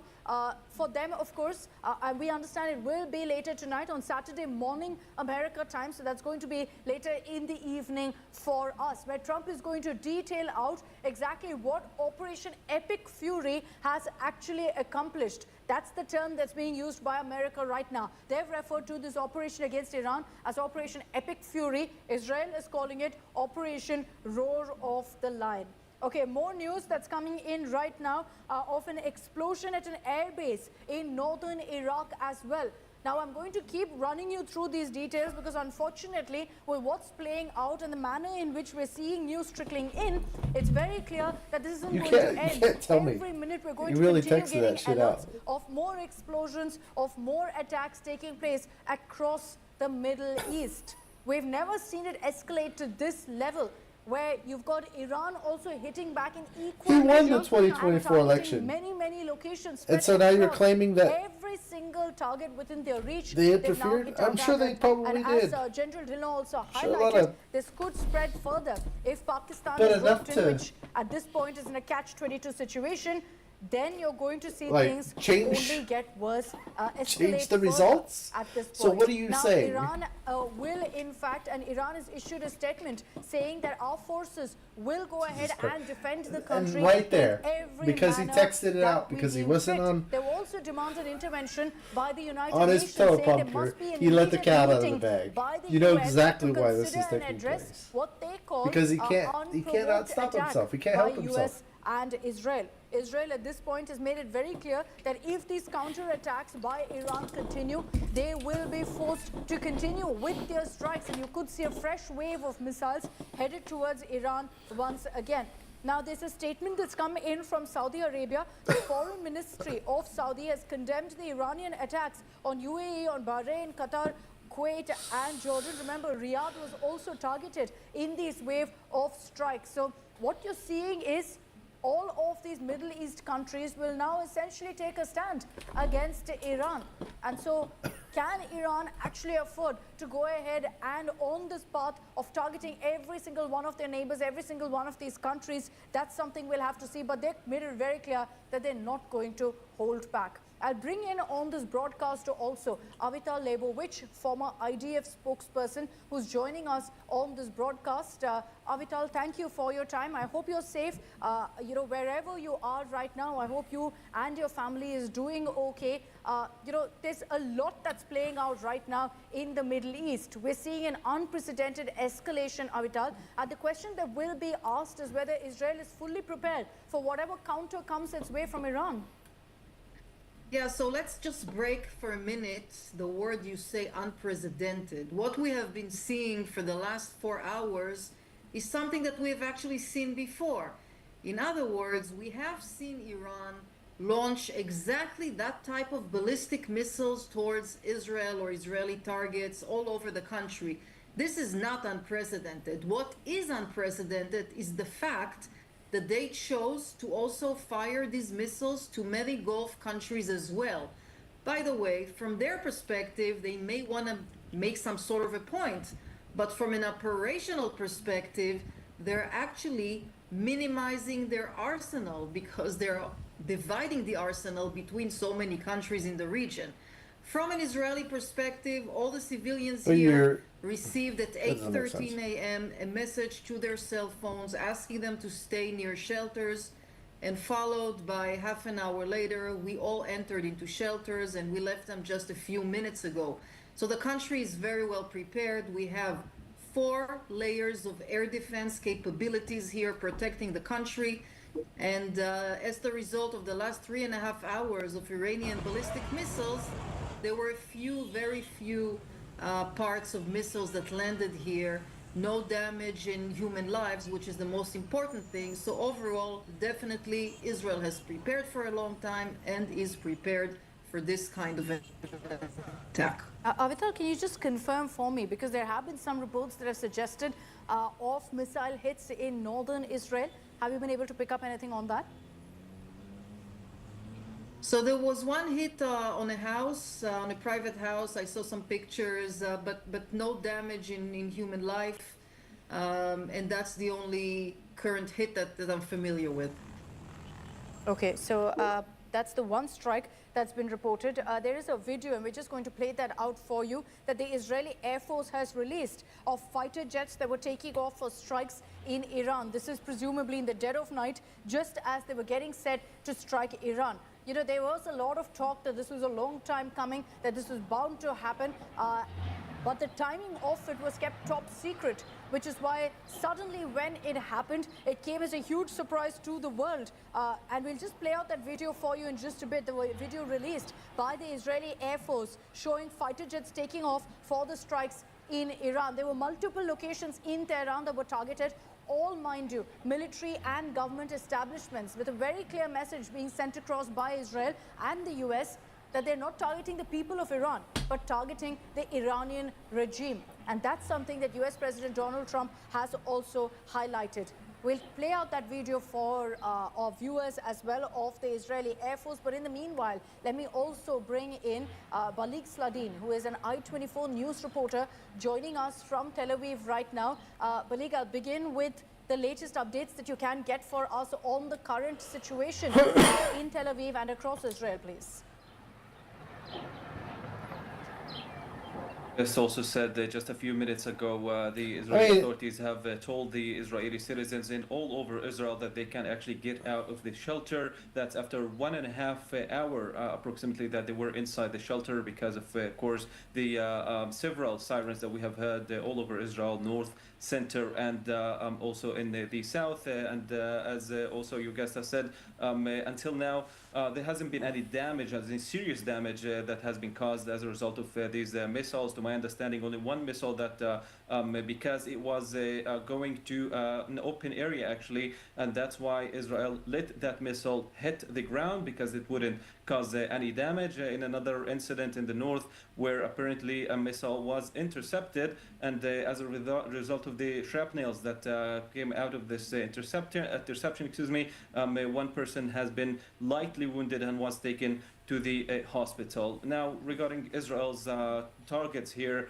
we're talking here about very serious developments in recent minutes. Apparently, Israeli sources are starting to talk about their initial targets in Iran. We're talking here about targeting top officials, including my Ali apologies. Khamenei, Just give me a supreme few leader. moments. I'm going to come back to you. I just want to Yes. play out the video that's been released by the Israeli Air Force as well, showing exactly how these strikes were conducted. We'll play that out for you, Fo.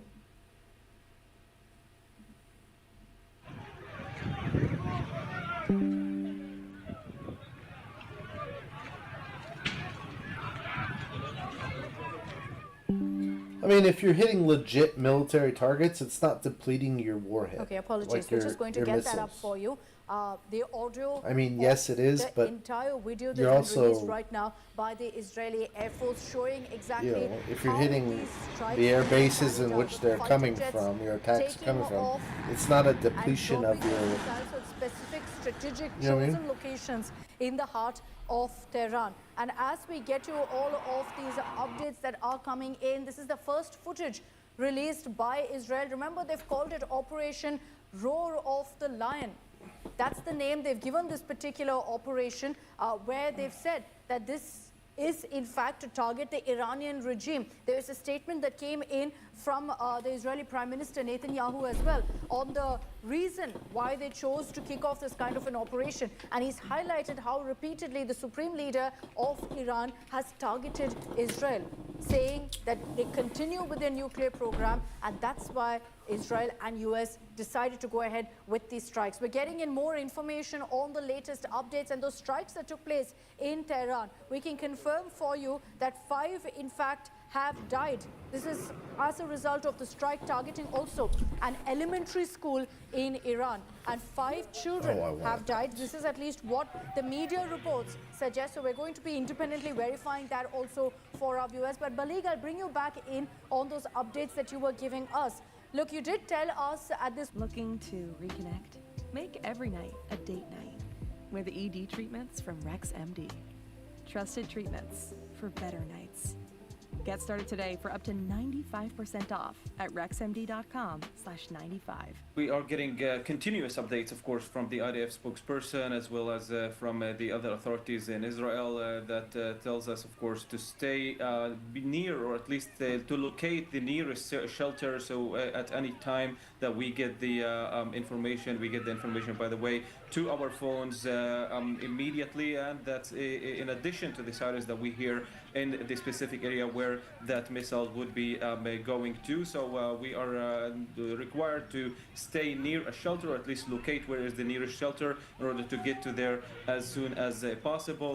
We are seeing that Israel is also giving several notifications in advance. We're not talking only about when the missiles getting closer to Israel. Apparently, intelligence as well as satellite images, as well as continuous, of course, monitoring of the situation in Iran can also tell Israel that there is some arrangement in Iran to fire toward Israel, and that's how they give us in advance at least several minutes to stay near shelter.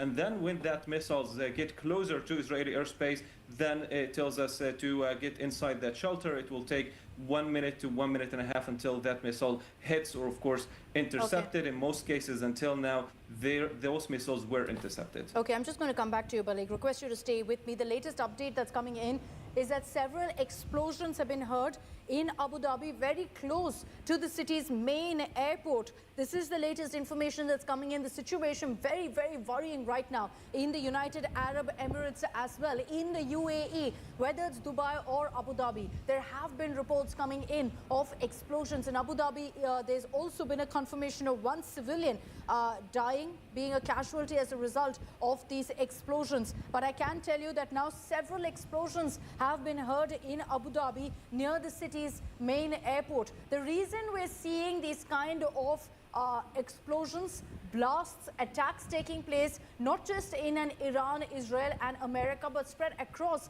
is because of the US bases in the Gulf countries, whether it's in a UAE, in a Kuwait, a Bahrain, a Saudi, they all have US bases. Iran is trying to hit back at these bases, well within reach, by the way, for Iran, which is why you're seeing these kind of attacks, these missile strikes happening non-stop right now. The latest information is of explosions being heard near the Abu Dhabi airport. We're going to confirm for you exactly whether that's led to any casualties or not.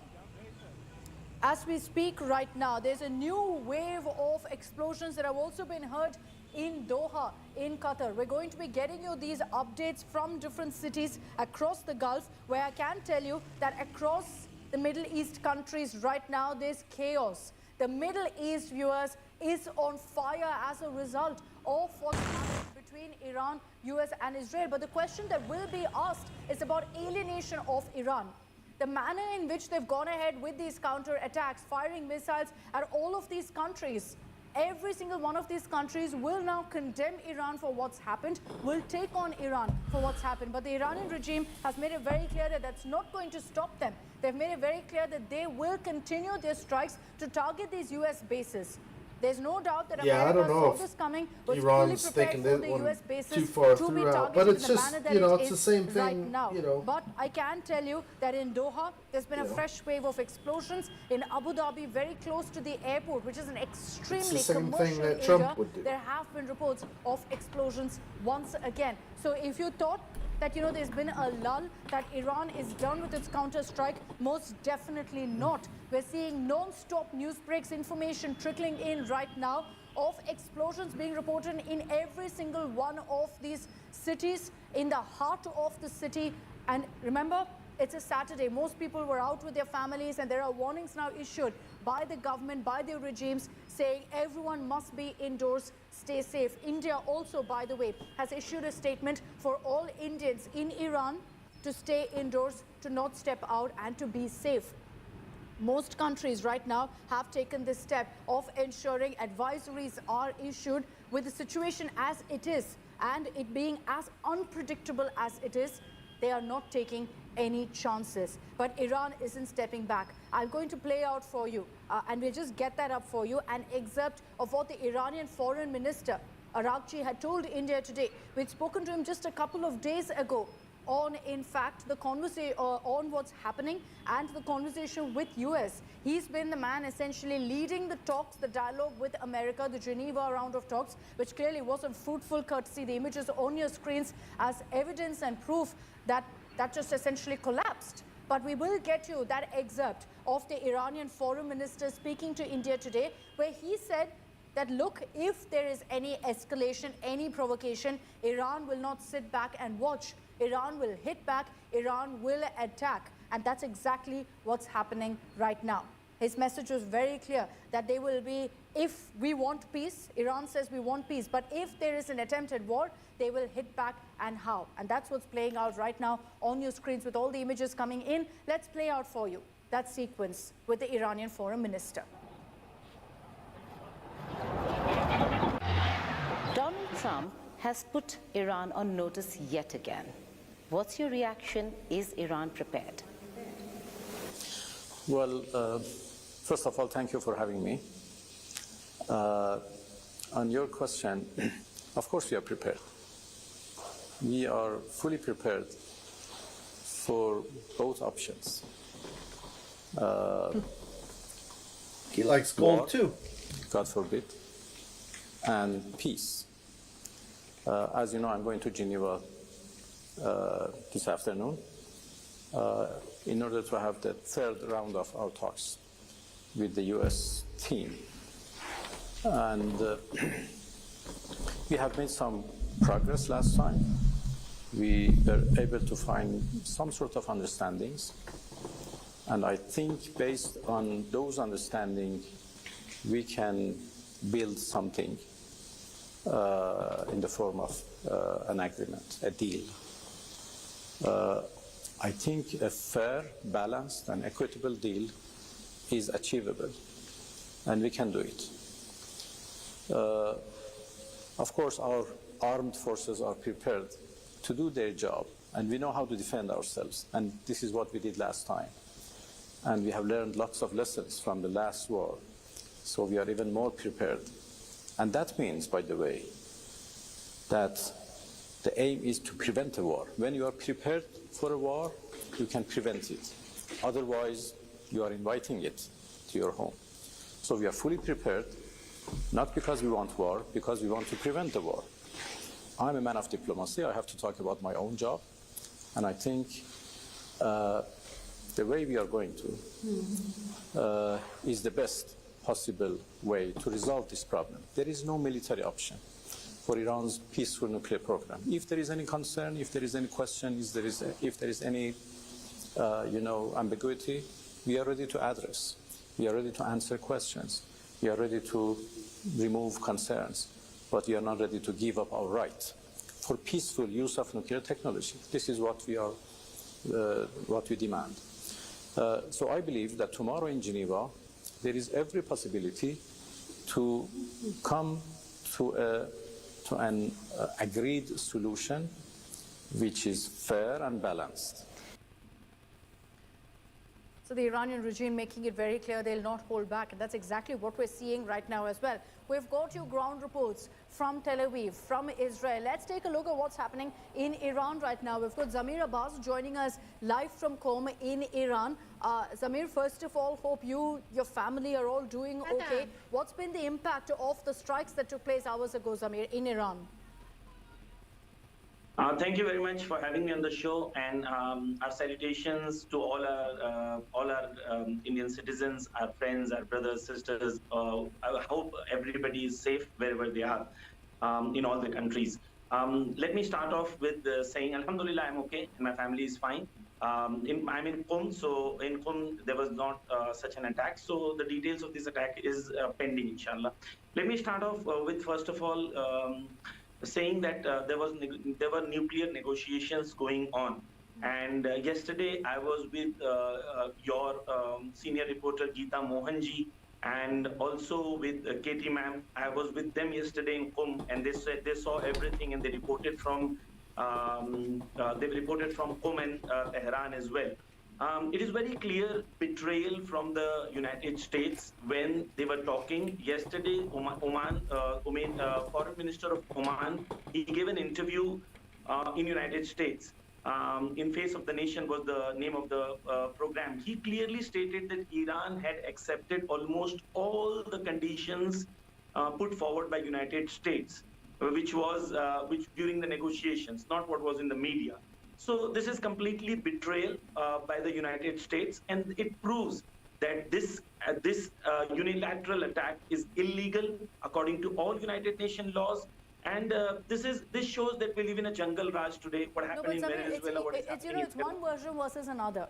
It's one version versus another. Iran says we were okay, we were in talks, things were moving forward. America and Israel say absolutely not. Iran was continuing to develop their nuclear program, which is why we chose to strike. I'll also highlight right now, Zamir, as a result of what we've seen, is that we're seeing now counterattacks by Iran across the Gulf, across the Middle East. You know, we're seeing now an unprecedented escalation. This is full-blown war in the Middle East. And Iran then is doing this at the cost of alienation by all their neighbors. Okay. First of all, this is not a virgin. I mean, the attack according to United Nations law is illegal. Point number two, Iran is building a nuclear bomb in few weeks. This is, if you can go on Google and search it, in 1994 is Benjamin Netanyahu released a video in 94, 31 years ago. He said that Iran is going to build a nuclear bomb in few weeks. Okay, so this propaganda that Iran is building a nuclear bomb or nuclear facilities has to be from a third party and has to be from an internationally recognized organization. You cannot say sitting in United States or Washington or Tel Aviv what should happen in any other country. So if the IAEA chief says something, it has to be accepted. And IAEA chief previously when they attacked, he clearly said that we don't have any evidence that Iran is building a nuclear weapon. So if I say that there is a Satan inside somebody's house and I attack that house, and because I say there is a Satan inside that house, I am allowed to attack that house. What kind of law? No, but 1 second, Zamir. 1 second, Zamir. See what the news break that's just coming in right now.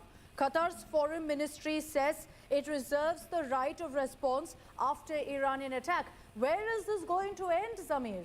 Has Iran thought this through? When you fire missiles at Kuwait, when you fire missiles at UAE, when you fire missiles at Saudi Arabia, you're then calling for an all-out war where every country will now join hands with perhaps the US, Israel, because you've got a common enemy of a country firing missiles in your soil. Okay.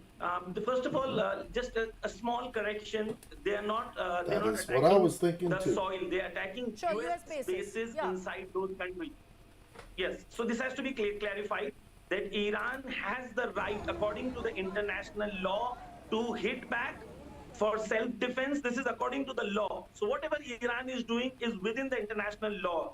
So if Iran was attacked illegally, Iran has the right to self-defense. Because we hit Iraq and Afghanistan. Iran clearly stated this. Okay, you cannot do this. You can on a sovereign nation declaring it as self-defense you say, oh, we are or bringing in fleets, we're going to attack you, to. we are going to attack you. What kind of world we live in? So if you constantly terrorize a sovereign nation, Iran has the right to respond back. Secondly, Iran clearly stated, Ayatollah Khamenei clearly stated, this time it will be a regional war. And yes, all these puppet governments which are there in the Middle East, their existence is based on American and Israeli support. What kind of, for example, Trump comes and speaks and he says, in Saudi Arabia, the government would not be there except for 10 days if you do not support them.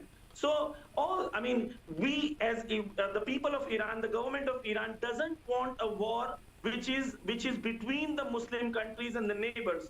But yes, if Iranian missiles cannot reach United States, it will definitely hit back to all the people, all the bases which are there in United States, and definitely Israel. You know, last time when Iran was able to hit Israel, the mayor of Haifa, he said that if this war continues for 10 days, exactly what I nothing say. would be Does left it sound in like Haifa. he's This ready is the to mayor of turn Haifa. on his government? So Iran has the ability and the ballistic missiles and the hypersonic missiles to hit back. Yes, they have the ability to hit Iran. Iran has the ability to hit back, and Iran has proven this, that Iran is not going to step back and allow this terrorism to go on, the barbarism to go on. You bring in the fleets and say we'll attack you, we'll attack you. You've used a very strong word. No, Zamir, you used a very strong word calling it terrorism.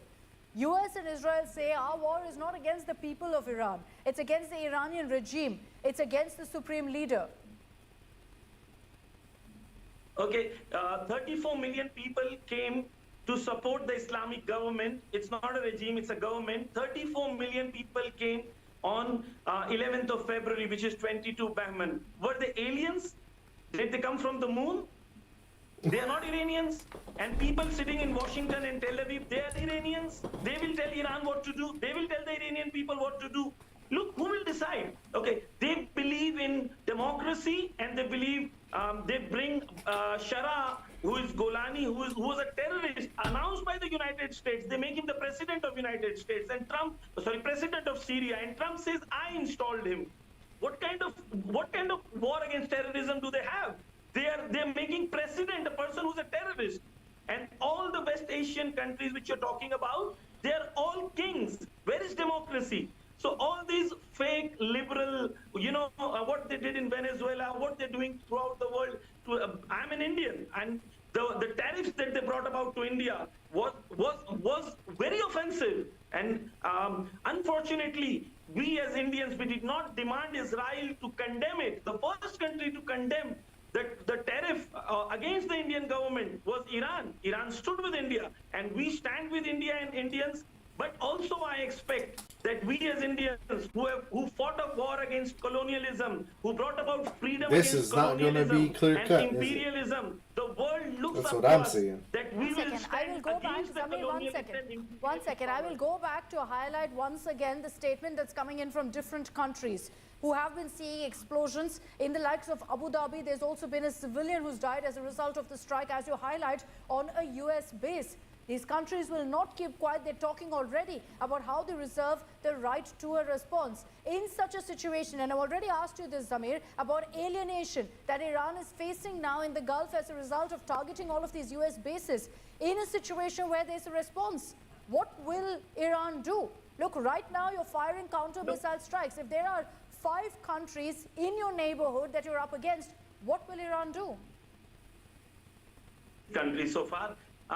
Look, okay, let me put it this way. First is Iran clearly warned them.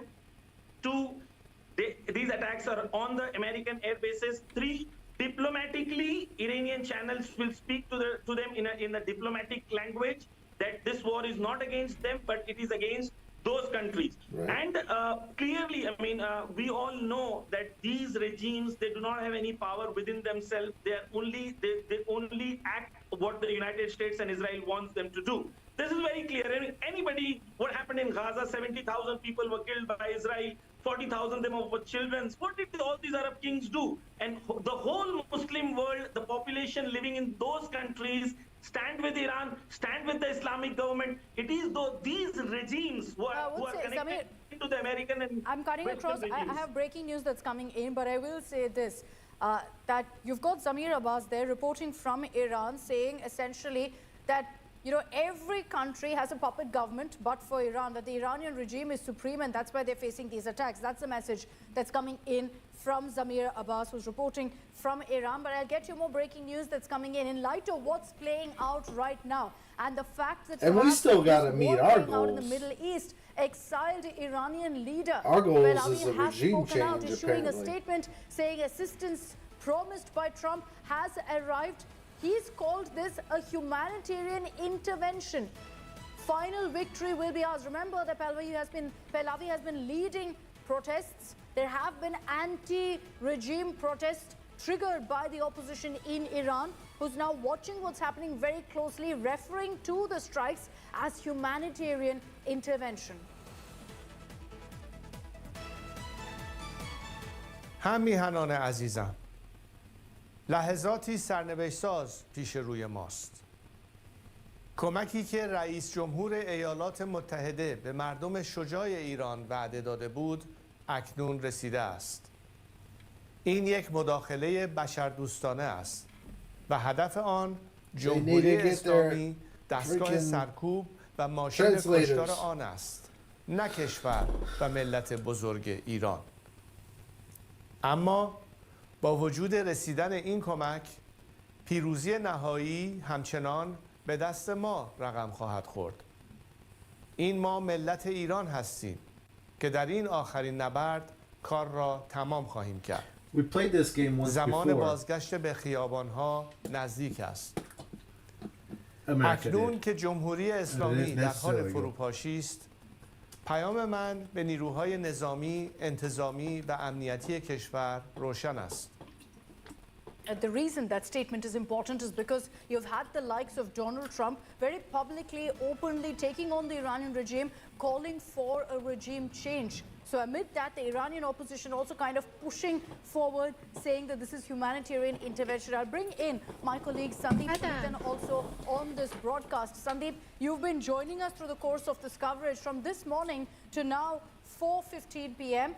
We've seen things escalate, and how. You know, this isn't just limited to Iran, Israel and America. We've seen strikes in so many other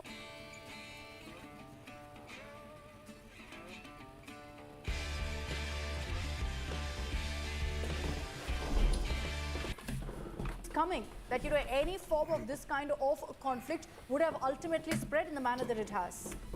Absolutely, Akshita. And you know, this is a kind of, there's a predictability to this conflict. And you know, while these attacks might seem unprecedented, the sheer scale of these attacks, first by Israel and American warplanes on Iran, and then later by Iran's ballistic missile response across the region, there's a sense of predictability to all of this. This is exactly what we were told would happen, that the US would strike at Iran and Iran would launch these retaliatory operations, striking US bases across the GCC countries, and that's exactly what seems to have happened here. Now, the thing to note here is whether these strikes will continue. Will the US step up its air campaign? Will the Israeli Air Force continue to strike at Iran the way they've been doing today?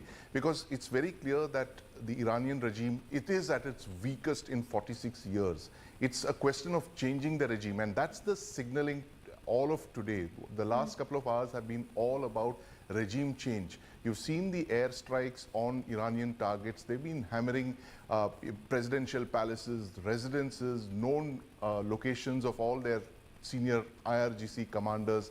They're attempting a regime change. But this is exactly what the Iranians have prepared for over the last couple of months. There have been reports of Ayatollah Khamenei asking everyone right down to the provincial levels to identify 4 levels of leadership that will take over in case they are killed or they're incapacitated. They've completely prepared for this kind of a decapitation operation. Now, the big question is that you're seeing an air campaign, you're seeing a sea-launched campaign. A lot of those aircraft and missiles have been launched from the sea. But the one missing thing between 2026 and 2003, the Gulf War, where Saddam Hussein was unseated, is the land campaign. There are no troops on ground, there are no boots on the ground to physically invade Iran and overthrow the regime. Now, the US needed 150,000 soldiers in 2003 to unseat Saddam Hussein.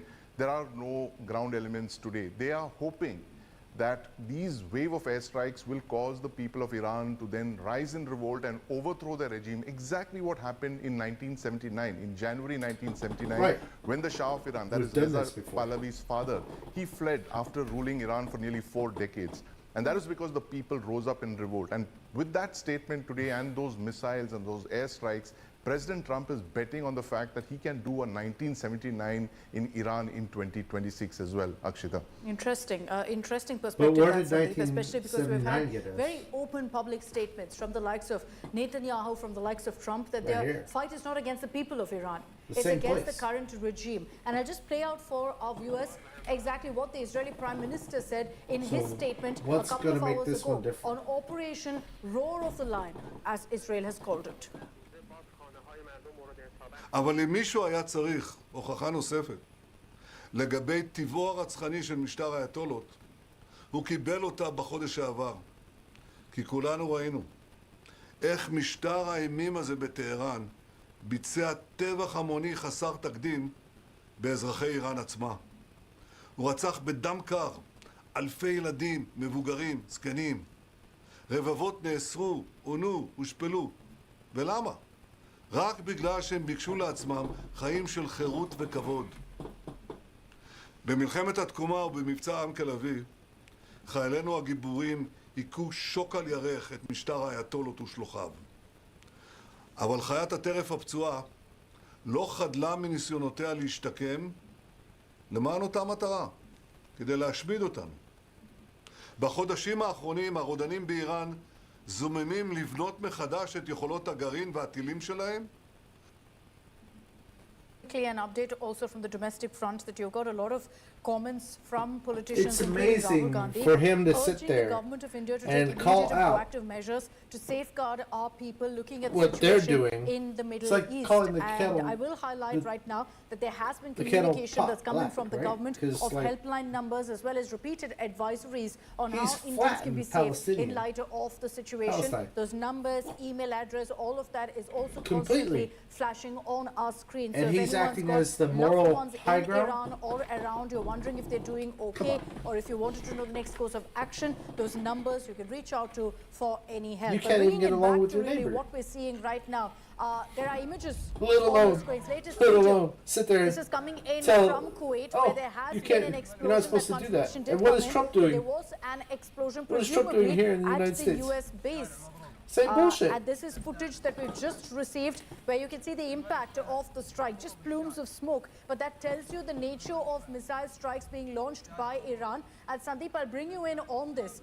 On the Gulf countries, sure, you know, US, Israel would have been fully prepared for the counter-attack that would have come their way. What about these other Gulf countries? What's the kind of setup that they have? Do they have an Iron Dome-like establishment, a defense system that can thwart missile strikes? Well, you know, not all of the countries have the kind of missile defenses as you pointed out.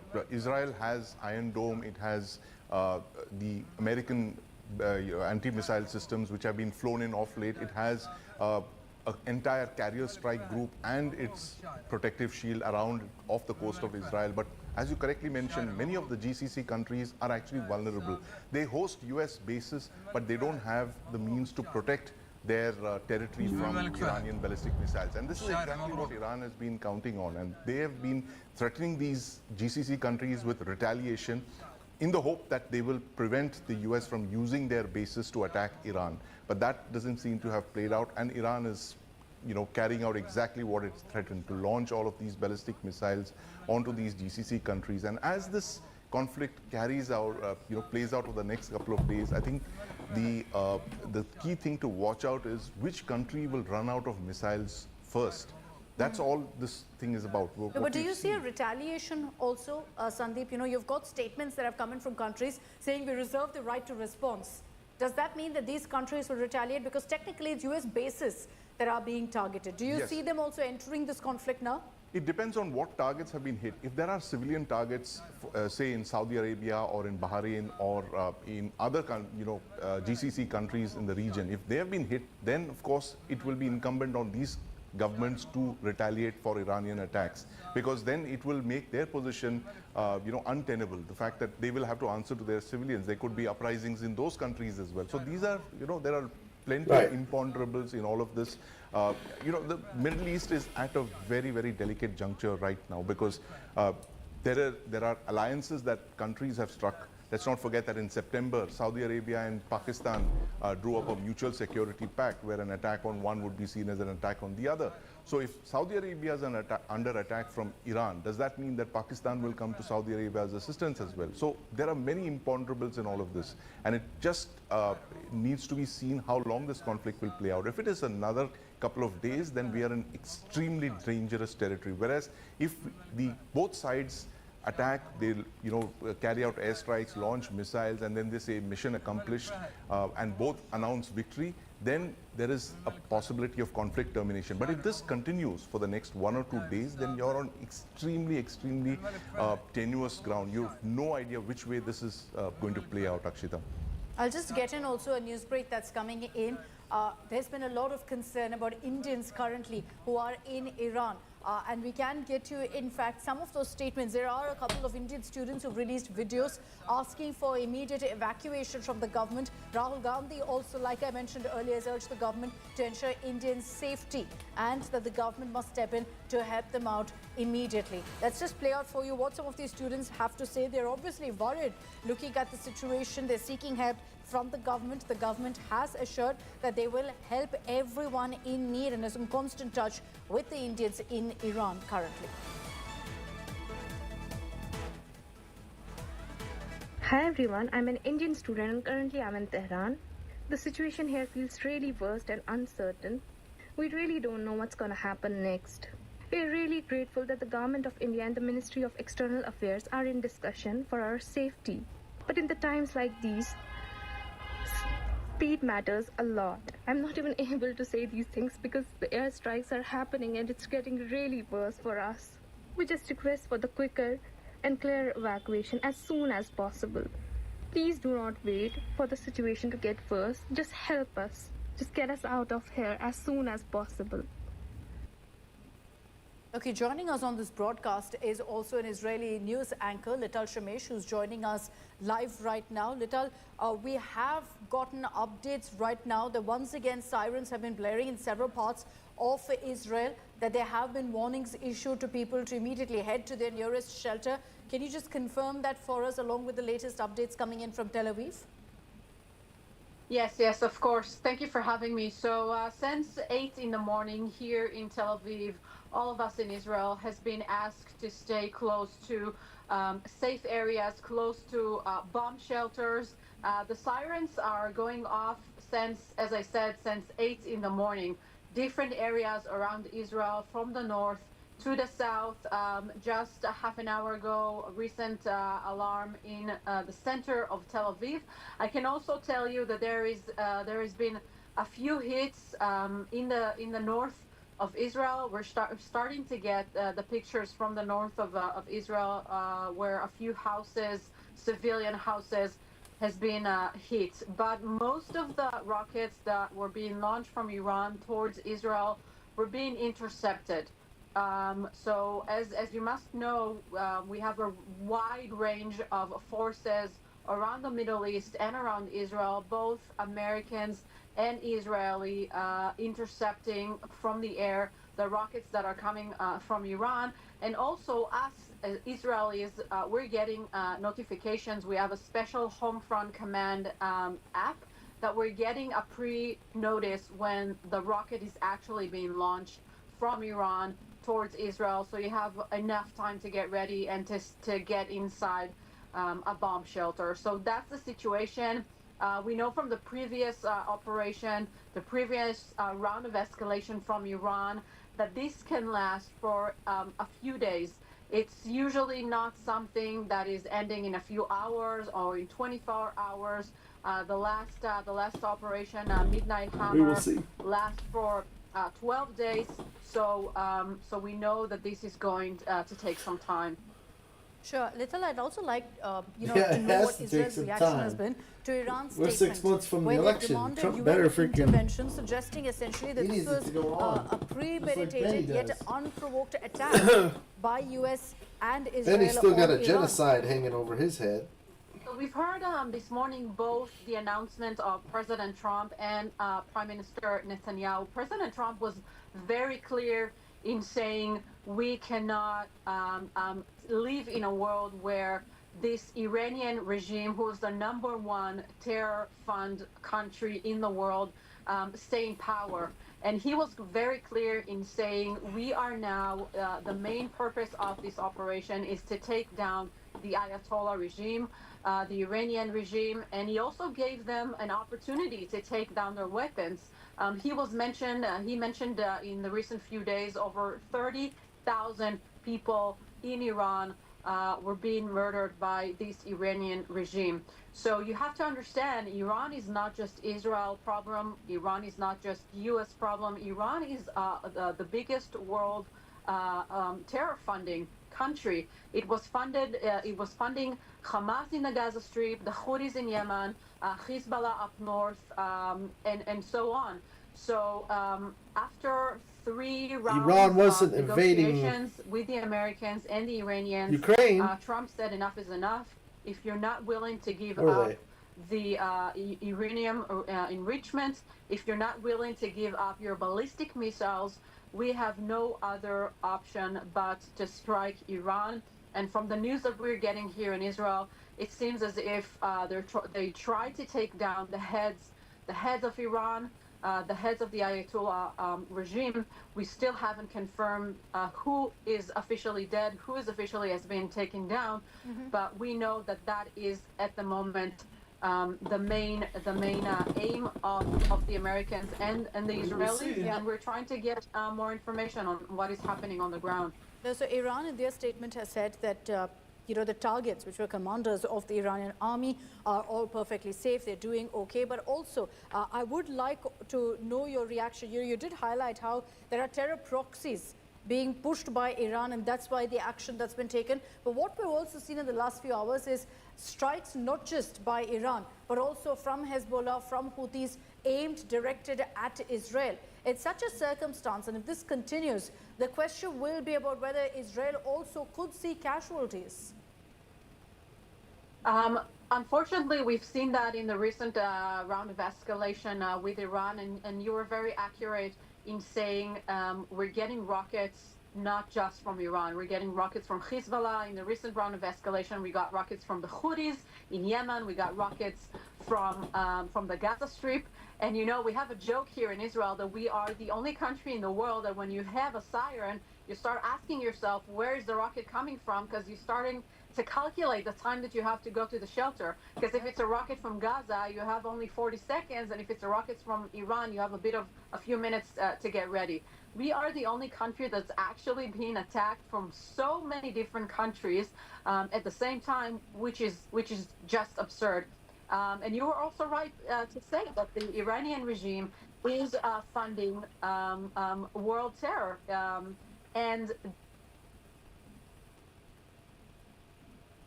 Okay, apologies. I think we have lost that connection with Little, but I will take that opportunity to also bring in David Matlin, Israel-American journalist, who's joining us on this country only started in broadcast. 1984. Thank you for your time, David. I just want to understand from you what you make of the current situation that's playing out right now in the Middle East. And if you go watch what the settlers do, you might understand why. The question everyone's asking is that if this has happened in a matter of hours, what's the next they're over there 24 to burning 48 everybody's hours houses. going to look like? But we ain't Is seen that. mediation even possible in these kind of circumstances? Mediation has been given its run for many decades in this conflict. The Iranians have had really all the time to mediate anything. It's hard to conceive of a diplomatic resolution to the current situation. And that's by the rules of the game that the Iranians themselves have defined here, that it really is defiance to this world order, to the United States, who have been always referred to as the Great Satan. And they've dragged us into this conflict as well here in Israel, always made it almost the religion of Iran to destroy us and remove us from the region. So that being a part of who they are, this is what's come around after all their efforts. They really were successful for many years in building that ring around us here and almost on the threshold of nuclear weapons. But it's good to see that issue eliminated. Unfortunately, we're getting alerts here again of incoming missiles in Tel Aviv. I'm here hunkered down. Maybe I'll rejoin your broadcast. We have to get to shelter here in Tel Aviv again. Thank you. All right, I understand, David. Thank you very much for joining us.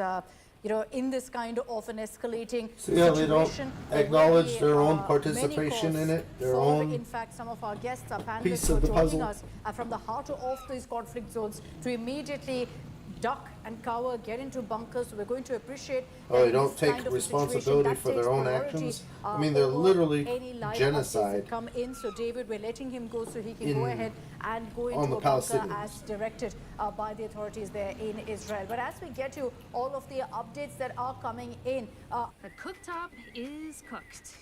Sayonara, stove. Don't worry, be warranty. the commanders are doing just fine. All the commanders who they say were targeted in these strikes are fine. They're all in safe locations. They go That's there the with communication this- that's coming with in right now from Iran. word of a There's in the also Bible right or now whatever their holy book a is. statement from NATO in which Sit there and NATO has say, said "Oh, we're look, closely this is following our land. developments in God Iran promised in the this region." land to Remember, there's us. been an offer from the European Fucking Union made up saying we will bullshit. mediate, we will step in. We are speaking to both sides. On your screens right now are images from Doha, where massive fire seems to have broken out post Also says an love your explosion. neighbor. Well, you Those can't are do the that images on your screens when from you're Doha, where we did tell you fucking that there were burning their multiple houses reports down, trying suggesting to that big settle bangs, their massive land and push explosions them off. were heard in the You know what I heart mean? of the city.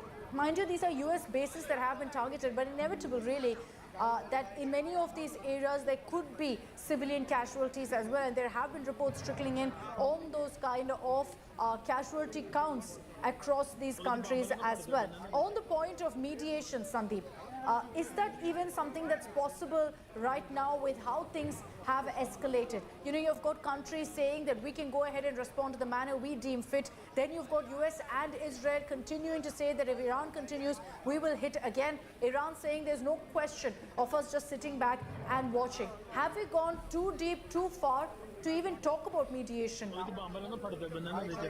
Akshita, it's never too deep or too far. You cannot rule out mediation. In fact, Iran has asked for the UN to intervene in this because they know exactly this is going to spiral out of control. If this continues, you are going to be looking at an escalatory ladder, and then Iran will possibly carry out what it's threatened to do in the past, which is to block the Straits of Hormuz, expand the conflict. Ensure that it causes the maximum amount of damage. And if the regime feels that it's going down, it will try to cause huge damage on all of the regional assets of the US and its allies. So it's a very, very unpredictable moment that we're looking at over here. The strikes are a little surprising. The ones that we've been seeing today is because the US and Iran were engaged in diplomatic dialogue until a few days back, and we were kind of looking at it with a lot of hope that there would be some outcome out of this. But clearly, the US and Israel seem to have seized the opportunity to go ahead with these airstrikes. The four primary asks of these negotiations are: our administration they completely was stop their nuclear the program. They negotiations hand over the enriched were uranium. They basically cap their entire not in good faith program, and of course stop their ballistic missiles because they're saying that program. Shut down Israel's the known about ballistic this for program. months. The fourth one, of course, is to stop supporting its regional proxies. These are the four main asks in the negotiations. Very tough for the Iranian our regime to agree to all negotiation of was a them. delay I'm sure tactic they've, for us to looked get at everything capping in the nuclear place, program. It's been not done what in the past, Israel's under saying the Barack Obama administration. There was a cap on Iran's Iran's nuclear delay. program, but that was taken off by President Trump. And right now, today, I it think appears our that he's taken negotiations the were military delayed course. But it's so that we still could get not all too the late for pieces dialogue to over resolve there, this. and as soon as we did, as soon as that let's say those a fighters minefield that we are heading arrived into in investigation. Israel and Okay, I'm just going to get the latest The update second coming carrier in. The Israeli military off has the coast. confirmed that there's been a new wave We did what we of did. Iranian missiles launched towards Israel, which is why many of our guests also had to leave us because of the alert they immediately received to go into their bunkers. There's been a new wave of Iranian missiles. The last time around this alert had come in, reports did suggest about 30 to 70 such missiles were fired towards Israel. One of them did manage to hit a house in northern Israel. But besides that, now the information from the Israeli military is that there's a new wave of Iranian missiles launched towards Israel. And expect this to keep happening. This, unfortunately, at least for the next 24 hours, could be the new normal for Israel. Most of, in fact, the Israelis who joined us said we're used to this. We're used to this kind of sirens blaring and immediately hiding. But in this case, the threat is very real because missiles are headed towards Israel right now. And we are seeing constantly the stream of information from Israeli military to the people saying, move to your bunkers. There is more coming, more missiles headed our way. As we get you all of the images coming in, I just want to highlight for you every single location where we've seen reports and Come on, images, there, videos of sound these guy. strikes in the Gulf countries, in the Middle East. On your screens are Doha. We're also going to put out for you what we've seen from Kuwait, what we've seen in Bahrain, in the UAE, and many other locations. Let's put that out on our screens as well to show you the scale of what we're talking about right now, of what we've seen and how quickly this has spread. Why have we seen strikes in each of these countries? Because these are where crucial strategic command bases, air bases, naval bases of America are. And there's no doubt, Sandeep, that America would have been fully prepared for exactly this, knowing that their air bases, their naval bases would be targeted in the manner that it is right now. But there is the crucial point that Trump also cannot afford casualties. Look, if American blood is spilled, he's going to face massive domestic backlash. Absolutely, and that's one reason why a lot of these bases which are being struck by Iran, Shida, were vacated over the last couple of days. They were at one point earlier this Trump's year, already something like facing 10,000 backlash because US everybody's sitting servicemen there in all saying, of these bases. Now, hey, a lot of this them is have all been just a thinned out. distraction They've from been the moved to Epstein other files. locations. They've been dispersed to ensure that there's no loss of. No one trusts that dude. because he can't help himself and not Iran lie. is doing. It's trying to raise the costs for Israel and for the United States by striking all across the region, by attacking all these bases in all of these countries in the hope of deterring further attacks. Because clearly, like I said, the regime in Iran is extremely fragile. Right now, it is at its most vulnerable it's ever been in more than 4 decades. If this pace of attacks, these relentless waves of airstrikes continue, and if there is a popular uprising within Iran, then it's going to be very difficult for the regime to survive. However, improbable that scenario might seem, that airstrikes could change a regime in Iran, the regime in Iran is all trying to protect itself. It's all about survival. It's all about protecting itself. That's what it's been doing for 4.5 decades, and that explains this entire architecture that it's set into place, whether it is your ballistic missile program, the nuclear weapons program, the network of proxies around West Asia. It was all about protecting the regime. And today the regime is it's vulnerable. It's been hit by airstrikes and missile strikes by both US and Israel. And it's anybody's guess what the regime will do next to ensure that it survives in Iran.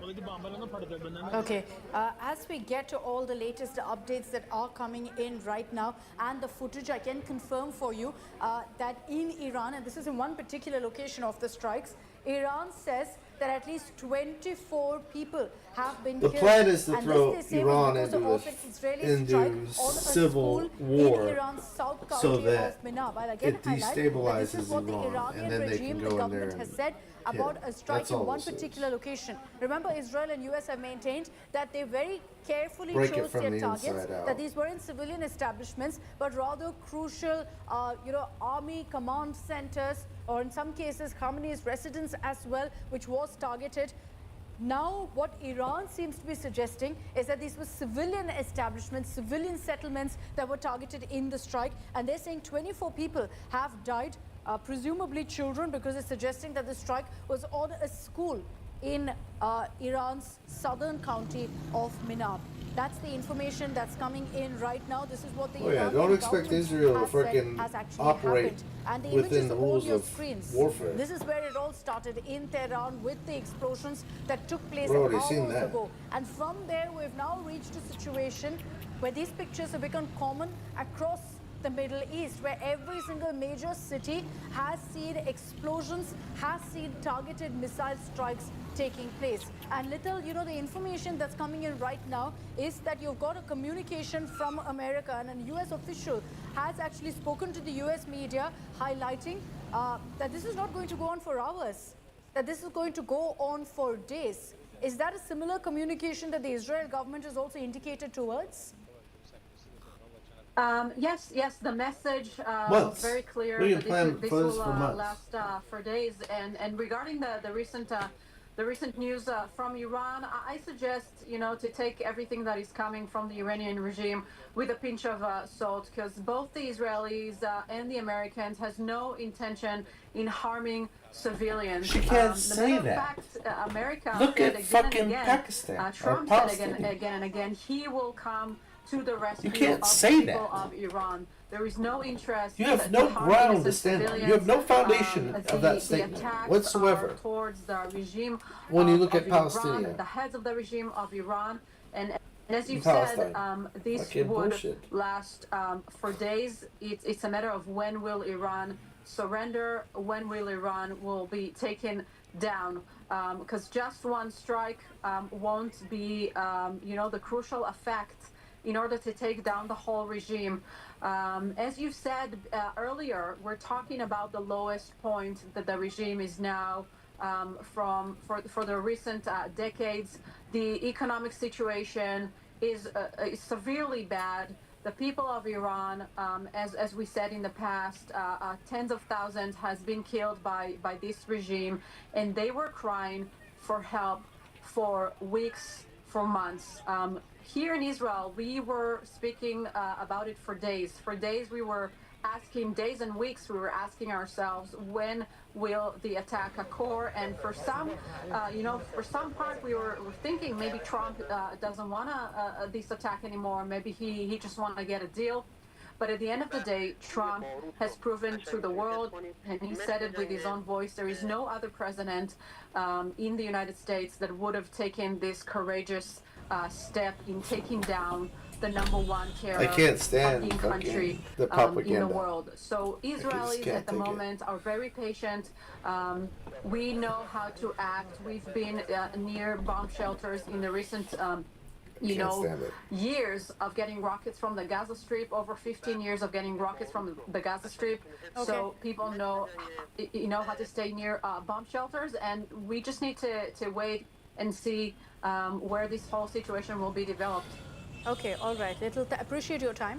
Thank you very much for joining us, and stay safe out there. We are hearing news right Nice. now of sirens continuing Poor to old play white through several outfit, parts all of white Israel, outfit, warning makeup citizens, done. asking them to go in into bunkers, looking at the current situation. I will add here, however, scared. that as we get in these voices, these panelists representing different sides, you will hear what they have to say and a certain narrative being pushed forward. But here on India Today, we're getting you both sides so you understand what the situation is currently and the reasoning finally? behind what's led to did. this kind of a conflict, this kind of a war, whether it's Israel and US highlighting that the Iranian regime needs to go, the terror proxies are being shielded, or Iran maintaining that this is an attempt to meddle in Iran's affairs and an attempt by US to control what's happening in Iran. We're putting out both sides for you. I want to play out for you what exactly US President Donald Trump said. 8-minute statement that he put out on social media where he spoke of the strikes that were conducted by US and Israel. Remember, I'll also highlight here that in a few hours from now, Saturday morning, America time, so for us this evening, there is going to be another fresh statement from Donald Trump, which we'll track very closely. But for the moment, listen in to that 8-minute detailed statement from the US President. And our allies throughout the world. I'm For calling 47 years, the Iranian Things will regime develop. has chanted It's death 3 to o'clock. America and I gotta waged go. an unending campaign And of this guy's bloodshed talking, and so mass murder, we're gonna get off. targeting the United